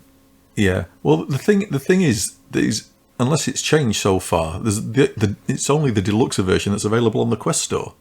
Oh, right. The 29 quid version's the base game for PSVR2. Yeah, I will apologise there. I did miss the comma after that. £40 on Quest 2, comma, £29 or £45 on PSVR2. My glasses aren't great. I can't see. So always comma in bold in future. Yeah. I can't read that from here. My eyes are terrible. Never mind my ears. So yeah, looking forward to that one. I mean, I don't know. I've heard. Are you looking forward? Right? Are you looking forward to it? Because I've been hearing some hands-on impressions. I saw GT's video, and then I'm not entirely sure. There's been a few videos though that have really said, I don't know. There is some reaction to it as well that I've seen on just the footage saying it doesn't look great, and I don't know. Looking at the trailer and stuff, of course, it looks pretty good, but I don't know about this one. It looks fun to play multiplayer, but I think, I read somewhere as well, like same as you guys. I think I can't remember who it was, so I can't give no names out, but they were saying, they were fighting a boss and they were getting bored of fighting it. Yeah, it's like there's. I think even on GT's video, there's someone in the background going, "How much health has this thing got?" And the sound just fed up. It's but you're definitely paying the tax on there. For the license. It's the Ghostbusters thing, isn't it? But I think we'll have to wait and see on that one. Yeah, I think in terms of content, if you get the full version anyway, like the higher tier version, you get like 6 months of DLC. But the problem is if the game itself is a little bit disappointing. Yeah, but what does 6 months worth of DLC mean? Yeah, exactly. Yeah, what does that? Yeah, they're not said. No, no. You might get a costume. No, it's licensed. A Ghostbusters licensed game, right? It's all the characters aren't from the films or anything, are they? They're just all individual ones that you're picking or creating as such. Yeah, I always find that a little weird. But we'll see. I don't know. But then again, which Ghostbusters film would they pick? There's quite a few of them now, isn't there? So I just want your own character. Yeah, I just want the 80s ones. That's all. I think most people would want that. I'd be quite happy with that. But also, we've got Resident Evil 4 VR mode, which I was really excited about, but now I have no PS VR2, which is coming this winter. Now, we just said VR mode, but it is a full game, right? It is the full game. Yeah. It did look really cool on the videos that I saw. The lighting and graphics looks really good. And I will state that I have never played this game still, either in VR or flat screen. The Quest version's really good. It is. I was shocked. Yeah. I held off on it for so long because the entire sort of like flicking out to a 2D mode, if you did like a roundhouse thing, I thought that's really going to bug me, and it didn't. And bizarrely, that game gave me 2 good jump scares. Which is a rare sort of thing for me. One was just like a snake hidden inside a crate, which obviously just wasn't expecting, because it got so far in and nothing ever happened, examining crates, and all of a sudden a snake jumped out, so that got me. And then that thing in the lake, good grief, I wasn't even on the boat. I was on the side, I was just on the side shooting fish with a gun. And all of a sudden that huge creature in the lake just appeared in front of me, and oh wow, that actually got me, so yeah. Pretty good. But yeah, it's a good version. Yes, it's the old version and they've changed it slightly for VR, but it's the doesn't run in reprojection. No, it runs well. It's absolutely really well. Yeah, that's another one which is really flawless in the Quest. And that's the thing with this one. It looks good. I mean, on the trailer, there's no doubt this game looks fantastic, but if you got that reprojection in there, the problem is I find, like, I've dealt with reprojection in No Man's Sky and I can sort of get past it. When I briefly tried Resi 8 around PD's house, the reprojection in that just seemed so much worse. And I don't know if it was actually reprojection or some people mention the screen persistence on the PSVR 2 as well. Yeah. Because it was a lot of dark colours and this kind of stuff. I don't know if that's contributing to how it looks. So well, it's probably a combination of both. Yeah, this is a problem with reprojection. It's like with Synapse, it never bothered me because there's so much action going on. Generally, I could get distracted enough to forget about it for a while. Yeah. Although it's really odd because on Without Parole, I think Brian and Wes both said that Synapse for them was one of the worst cases of reprojection. I'm thinking, huh? It's one of the few games where I can ignore it. Yeah, when I tried it as well, I could never really tell anything, and I'm definitely one for picking up on reprojection pretty easy. It's so personal, isn't it? Yeah, you know what you notice. But yeah, with Resi 8, I've still not gone back because, and I can't get excited for Resi 4 because I know the reprojection will just spoil it for me. It's a shame. And do you wonder, like, you mentioned the PS5 Pro, wonder what the advantage could be for that? Because that seems like a real good opportunity to just get rid of that. Because even they don't need to get that. I mean, I understand they need to get like a 50% frame rate increase to get to those 90. If they could just get to 90 in some stuff, it would be fantastic, really. But it might be too much. And again, when comparing it to like a really expensive PC build and stuff like that, you have to take compromises here and there. But if it's ruining at least part of the experience in certain games. It is a problem, and this is the thing with this, with this trailer, because you're looking at it now, looking how good it looks. You know automatically you're thinking it's going to be reprojected. This is it can't look this good and be at 90 or something like that. No, it won't be.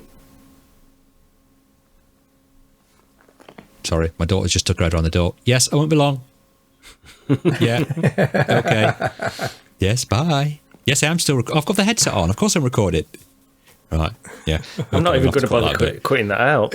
Yeah. Okay. So apologies about that. Upcoming games. Well, there is a plethora of upcoming games. Obviously, when the Quest 3 gets released, but we have got down here. This is one for Rog, or maybe Gary as well. Probably is Ghost Signal. A Stellaris game is coming to PSVR 2 on the 5th of October. Yeah. Yes, one of my favourite games of the year, because it came as a surprise because I wasn't expecting to even like it, and I spent hours in this. I was going in on the Quest version. I was going in to do the daily runs as well. So it was really enjoyed it. I just don't want to try and oversell it. No, I think I think you're right. It's a good game. That's the thing. It's just a good game, which is not like gonna. I don't think it'll blow anybody away, this one, necessarily, but it's just enjoyable. I think it might work better as a mobile game, because you're maybe not as expecting as much. Yeah. Maybe on maybe on PSVR 2, It's going to be updated though, right? They're updating the graphics and they're updating a few other bits. I mean, what quite impressed me when I played it was the 3D depth and the actual scale and how all the sky and thing look, Yeah, because you've got a lot of small items in a very close proximity to your head, haven't they? And for some reason, that always sort of seems to enhance the 3D-ness when you've got lots of small things right in front of you. Yeah, I noticed how good that was. It was really good.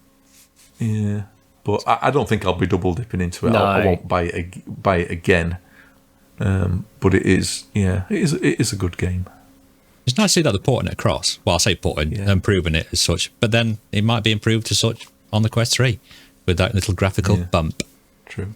That Ghost Signal, there's no reason that should not be running at native 120 on PSVR 2. Yeah. It's got to be. If that's reprojected... I don't even care if it's 90, 120, I don't care, but as long as it's not reprojected, it shouldn't be, it can't be. I can see the difference on that between 90 and 120 on PSVR 2. Yeah.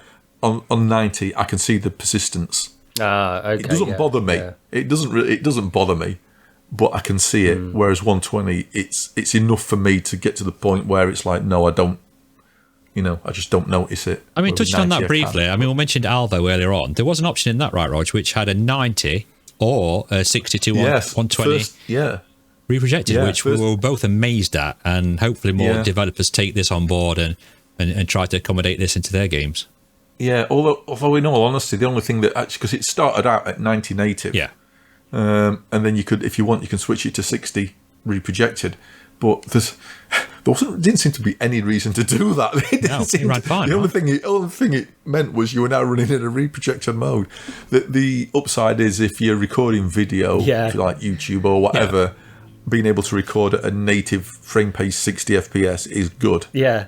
It's nice to have that option because you're going to get nicer quality video. That's what it all comes down to. You look at all these videos of PSVR 2 and they're all so smooth because they're all recording at that reprojection, but it's 60 frames per second and it looks absolutely fantastic on YouTube. But it's not. Yeah, it doesn't give a representation of what you're actually seeing in the headset. That's the thing, right? No. And I think that's about it, apart from we've got a few little miscellaneous things. Bits, I'll save that little bit where I mentioned till last because it might go off on one a little bit. But I've got to try and pronounce this right. Varjo Aero. Have I done that right? Yeah, I think I asked about this. So it's Varjo. It's Varjo Aero. Yeah, I knew it no matter what I said. According to a Varjo representative, that's how you pronounce it. Varjo Aero, yeah. And it's had a 50% price cut, bringing it down to $990, which is still quite expensive and up there. Expensive, but yeah. I mean, you've had some time with one of these, right? Yeah. I've tried it. It's not a headset for me. I think the Crystal is a better headset all round, really, to be honest, in my opinion. But some people really like the Varjo Aero, and I've not got a lot to say. I wouldn't buy one personally, but It's another one for like sim stuff, right? It is, yeah. It's definitely in car. Yeah. The main issue I had was, so it's got quite a small field of view, which, that's how some headsets are, but it's also got a really low binocular overlap, and it feels like they've reduced the binocular overlap in order to increase the field of view to the extent that they have, but it just makes it really... I got eye strain, honestly, when I went in, so... but some people really swear by it, so, everybody's different, as we've mentioned before, so, yeah, you might get some value out of it, but, yeah. Just briefly touching on field of view, I forgot to mention the Quest 3 has reportedly got one of like 110 degrees. Is that right? Yeah. I read that correct. There's been so many varying reports on what this looks like, haven't there? Because I've seen people say, well, it just looks the same as a Quest. I've seen some people say it's bigger. Some people say, well, the vertical height's the same, but it's wider. Yeah. But I can't remember if it were his Reddit AMA or whether it was one of his vlogs, but Zimtok was saying the width sort of looks the same, but vertically it was a lot taller. I know. I'm thinking, what? That's opposite. What? Yes, that's opposite to what other people have said. I saw that as well. Yes. But yeah, this is the weird thing. I tell you, field of view, I can't trust anyone. I don't, until you get in the headset, I think you just got to reserve judgment on all of that stuff, because it really is different for everybody, I reckon. But yeah, they're claiming this. They've got these numbers down, and people have all these conflicting reports on it. So what can you believe? You can't believe anything. You've just got to try it. Is it Meta who've actually released these numbers? 110, yeah. They've listed 110 degrees, yeah. Right. Aside from the DK1, where they used to claim 110 degrees field of view, ever since then, they've never given out FOV numbers. Yeah. Ever. Because as soon as it got to DK2, they were like, oh, well, it depends how you measure it. Because the DK2 was lower. That's why they said that. Yeah. And their headset, the Oculus headsets, went downhill from that point onwards. And then I think the Quest Pro's gone back up on it. And then, this one, the FOV and the Quest 3 just seems up in the air, really. Yeah. We'll have to wait and see on that. See, the Quest Pro, to me, it does feel like quite a big field of view, but part of me wonders if I'm being fooled by the clarity of the lenses and stuff, the edge-to-edge clarity. That's the only thing because you hear reports of it saying that it's not any bigger than the Quest 2 field of view, but it felt bigger to me, and maybe it is bigger. I don't know. Now, maybe with these pancake lenses, it gives the illusion of it, but I'd be surprised. I'd be really surprised if it's the same as the Quest 2, because if you go from a PSVR 2 back to a Quest 2, you can tell a massive difference from that. Oh, yeah, it's instantly, it's horrible PSVR going back like that, back. isn't it? Yeah, it's about 110, isn't it, for the PSVR 2? I'm not sure. Yeah, it's a good field of view on the PSVR 2, and I'd say that's about the same as a Valve Index. And some people were quoting, I can't remember which article it was actually, that quoted about the same as a Valve Index or a PSVR 2. So if it gets up to that level, I'm more than happy with that. God, yeah. If it's in the sort of region of the if it's like a PSVR 2, I'll be sort of happy. Yeah. Which is sort of shocking, considering like going back to the Rift CV1 days, where you had Abrush saying, in 4 to 5 years, headsets will be 140 degrees and all this and that. And it's just like, and we've sort of been, Pimax and their weird headsets aside, we've sort of been stuck in this sort of range, haven't we? I think the Pico was like maybe 105. I'm not sure, but I could definitely tell the difference between the Pico and the Quest 2 as well. Maybe it is the pancake lenses what's making this difference. To it, but I'm hoping it's a decent FOV. I'm sure it will be. I think it will be either way. I have faith in you, Mark. You won't let me down. Yeah, I remember you saying that quite a lot on that video when we were watching the MetaConnect. I'm pretty sure you were saying that quite a lot, Lee. Saying, I was praising him. I was definitely praising him, all the time, especially Boz. I'm a big fan of Boz. That's where all the F-bombs were coming from. You're saying that I think so. I effing love this guy. Majority of them. Talking of Abrush, though, did you watch any more of the MetaConnect video stuff? No, I didn't even watch the second day. Did you guys watch the second day of it? I've got to catch up on some. No, I've not seen anything really. No. But I watched some of the other stuff because there was a buzz with Abrush, and I was expecting Abrush to go off on. He used to do like all these predictions, didn't he? He'd spend like half an hour talking about stuff and where it'd be and where we're going. And this one, it was just like it felt like a 5 or 10 minute sort of nostalgic look back to the early days, and then that was it. So I don't know if they've told him to stop making wild predictions anymore, or I don't know why they would. See that's one of the best aspects of what they used to be when Airbrush would get up, and even if he's wrong, it doesn't really matter, does it? Who cares? I think it's interesting to think about that stuff. He's like one of the last remaining people, isn't he, from the original team, I suppose. I mean, Mark mentioned briefly, didn't he, at the beginning about holograms sat around tables and NPCs as AI holograms and all that, and I made a few one-word comments. You have to look at the video, Rog, you'll see. I think I timed that pretty well. But yeah. But no, I didn't watch today. I mean, we got as far as, I think, the woman with a cat on the T-shirt, and she wanted about to take a picture of a cat or something. And, I think I was mentally and physically just drained after watching all that up to that. But then we've had... Oh, sorry, go on, Rog. I'm about to say, I did actually go into Horizon to check out the after the fact. The legs. The sort of like you could watch it in Horizon, basically. Ah, right. The event, yeah, the event, yeah. And it was 3D, although there wasn't a lot of depth, maybe because the cameras were quite far back. But it was clear. It was, it was surprisingly sort of decent quality. I only watched 5 minutes of it just to sort of check it out. Yeah. But good grief, Horizon performance, it's still trash. It's awful. It's like, oh, come on. It's like, oh, kill it already. You take it around the back of the barn with a double barrel. It's. You wonder how because if that's the thing that they really do want to eventually push, why wouldn't they just optimize? And I don't know. It's easy to say. Maybe it's more difficult to do, but they've got a minimum bar of what they want it to look like, and they just can't get it running on the Quest at that level. Which it's getting better. Yeah, it is. I wouldn't say substantially better from when I first tried it, because it's always been janky, but it is improving, but it's still not something. I mean, it's not aimed at our age range, right? Can I say that? It's the performance, though. The performance is just unacceptable. It is very janky. I mean, we played that shooting game and it reprojected as hell, and that when we were jumping across the field of game all over the place, weren't we, when we were playing that? Yeah. To be fair, I mean, you try VR chat though on the Quest, it's abysmal. Well, last time I went in, I've not been in for ages, so I don't know what it's like now, but that was just the same, really. I mean, the performance in that, you can't play it on Quest and have like a decent experience, to be honest. But I mean, we've said it so many times before, but back when it was the original Oculus team, they used to preach frame rate. Yeah, frame rate was king. You could not drop a frame. Yeah, that was their opinion back. ASW or ATW, whatever it was back then. Yeah. They said it's a safety net. It's not there intended to be used. It's there just to secure if you do drop a few frames. Completely different now. Completely different. Yeah.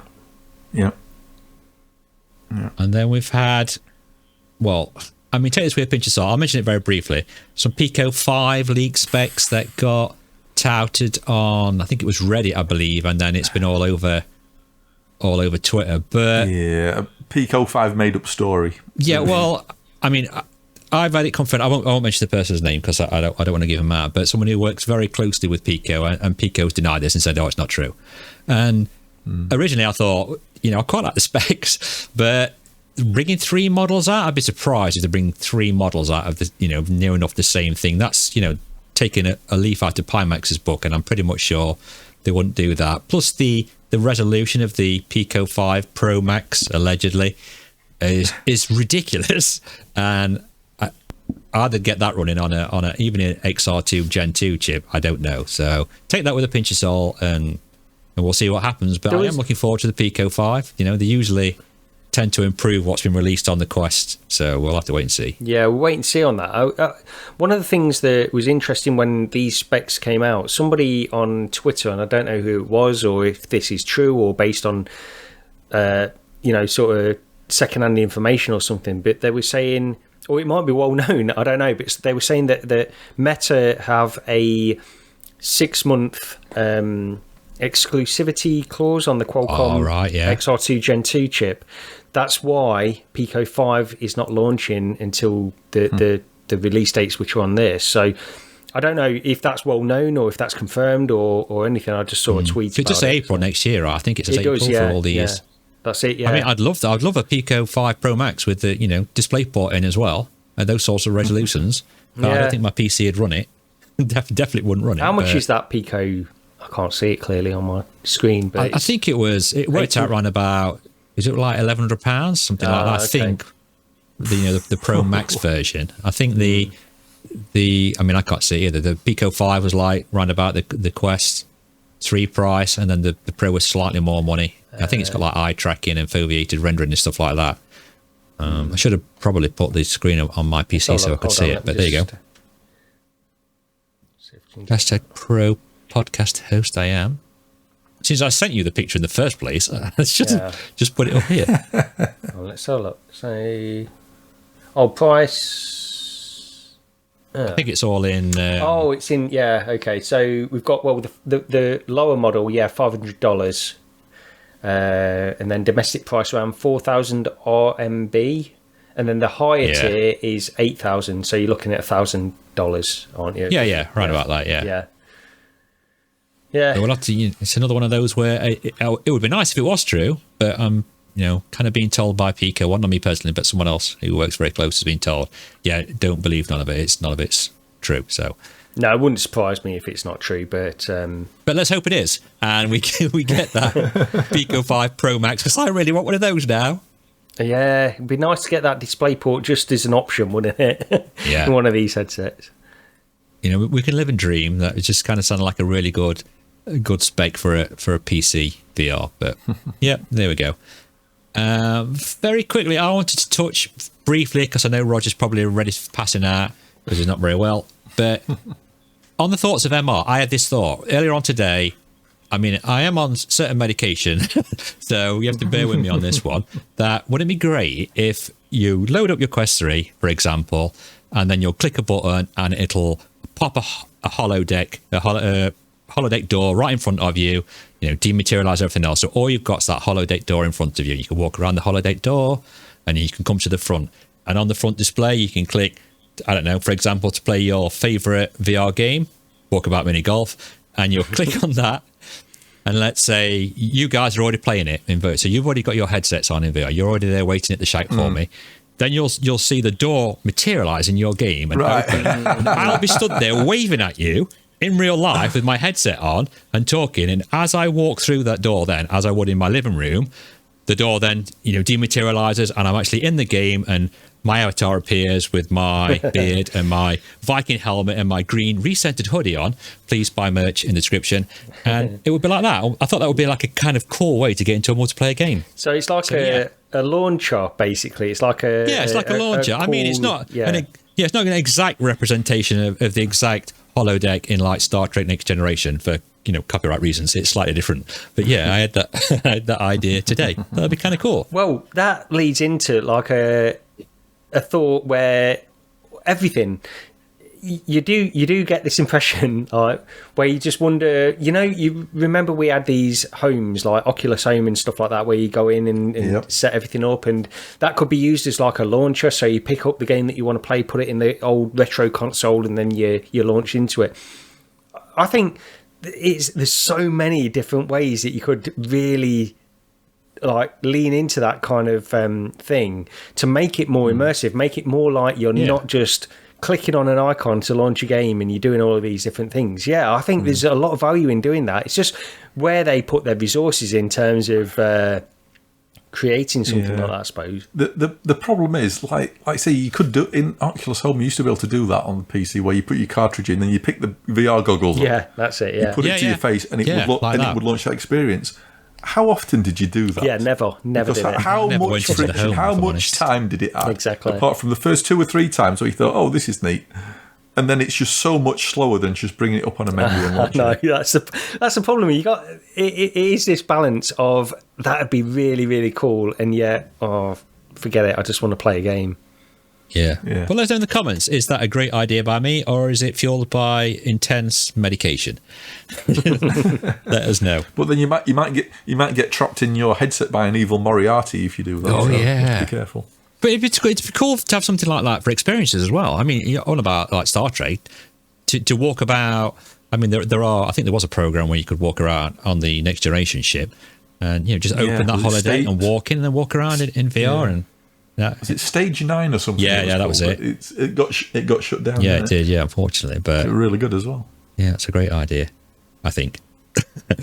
But upon that, I don't think there's anything else, unless you guys have anything else further to add. Only to add, did we not mention it at the beginning? I don't think we did, but this is the last. This is why episode. I am the number one podcast host. Yeah, carry on. I tell you what, Lee, I think you've done an absolute sterling job today, to be honest, as the host. I think you're the new host, so we're done. You're very, very kind of you to say that. No, I was just going to say, yeah, so this is the last episode, which is on Immersed Robot, my channel. Everything else, if you want to get future podcast episodes on YouTube, you need to subscribe to the RECENTERED channel, which I'll put a link in the description. So make sure you subscribe over on that channel, because you're definitely not going to get any more over here now. And you don't want to miss out on this, do you? No, definitely really? not. No, definitely not. You'd be mad. But how many subscribers have we got on that channel at the moment? I think we've got like 38. I mean, Gary painstakingly uploaded every past episode to this channel as well. So it was painstaking. Just go and I bet it was to upload all them. Even if you just go and click and have a quick look, and we will be uploading other things. Like we said, we discussed it, right? Maybe some gameplay or some multiplayer games that we play. Yeah. It has, those uploads have confused a couple of people. Yes, they have. Yeah, I should have put dates in each description. Yeah. Because I know it's the one I should reply to earlier, because I've not been taking any notice. And somebody had said about, maybe you should get your Tilt 5 replaced. And that was on like episode 0. Yeah. This is the thing. I remember originally when we did VR Roundtable, I uploaded the first few episodes on my own channel, and then we transitioned to VR Roundtable. We had the same problem where we had all these old episodes, people started watching them, and they didn't understand that it was like from 6 months ago or whatever. So, yeah. Hopefully that won't be a problem going forward too long anyway. So, please subscribe to that new one anyway. And definitely help us out. Give us a lovely little like and a sub, and we appreciate it. And as always, we appreciate anyone that listens on your various podcast applications on Google. Saying that, Google Podcast is going. Did you get that email? I've had an email saying it's been incorporated in some sort of YouTube thing now. No, I don't know. I'm not on Google Podcasts anyway. But give us a review.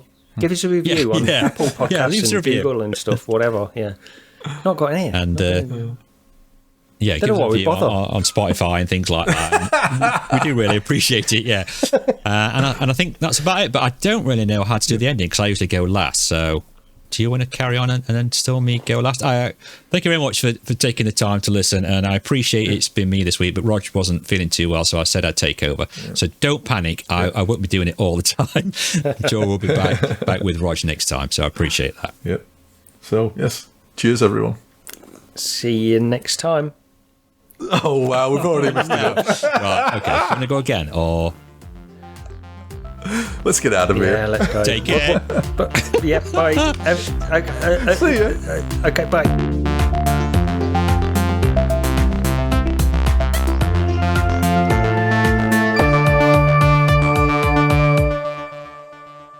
What the Zuck is going on? Zuck because me? there's metaconnect.com, and that's... It looks like that's fucked up. Oh, here we are. Hang on. We'll begin shortly. They've got it going. It'll probably be for Boz getting his makeup done. Media, the games, the art, your workstation, any screen can all be interactive holograms. Bullshit. You know, there will be people who are there physically and people who are there digitally as holograms, but also sitting around the table with you are going to be a bunch of AIs who are embodied as holograms who are helping you get different stuff done too. Bullshit. Oh, I don't know. You're going 512, aren't you, Rog? Oh, yeah. There's no way I can't... I'd say 128 gigs not enough for Quest 2. There's no way I'm buying a 128 gig one. I just think, how many Walkabout mini golf maps can I get on a 512 gig? Now, we can't talk about Quest 3 without recognizing what made it possible. Palmer Looker. That's right.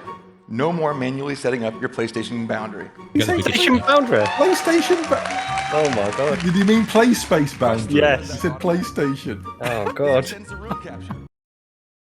I think you was trying to think of your line then, weren't you, Gary? But that was the correct one. Yeah, it was the correct one. I couldn't be sure. You see, mine just 2 words, and even I'm not going to forget that. So. No, okay. Yeah. Well, I'm going to have to put these into the show notes so you know what to say. Yeah,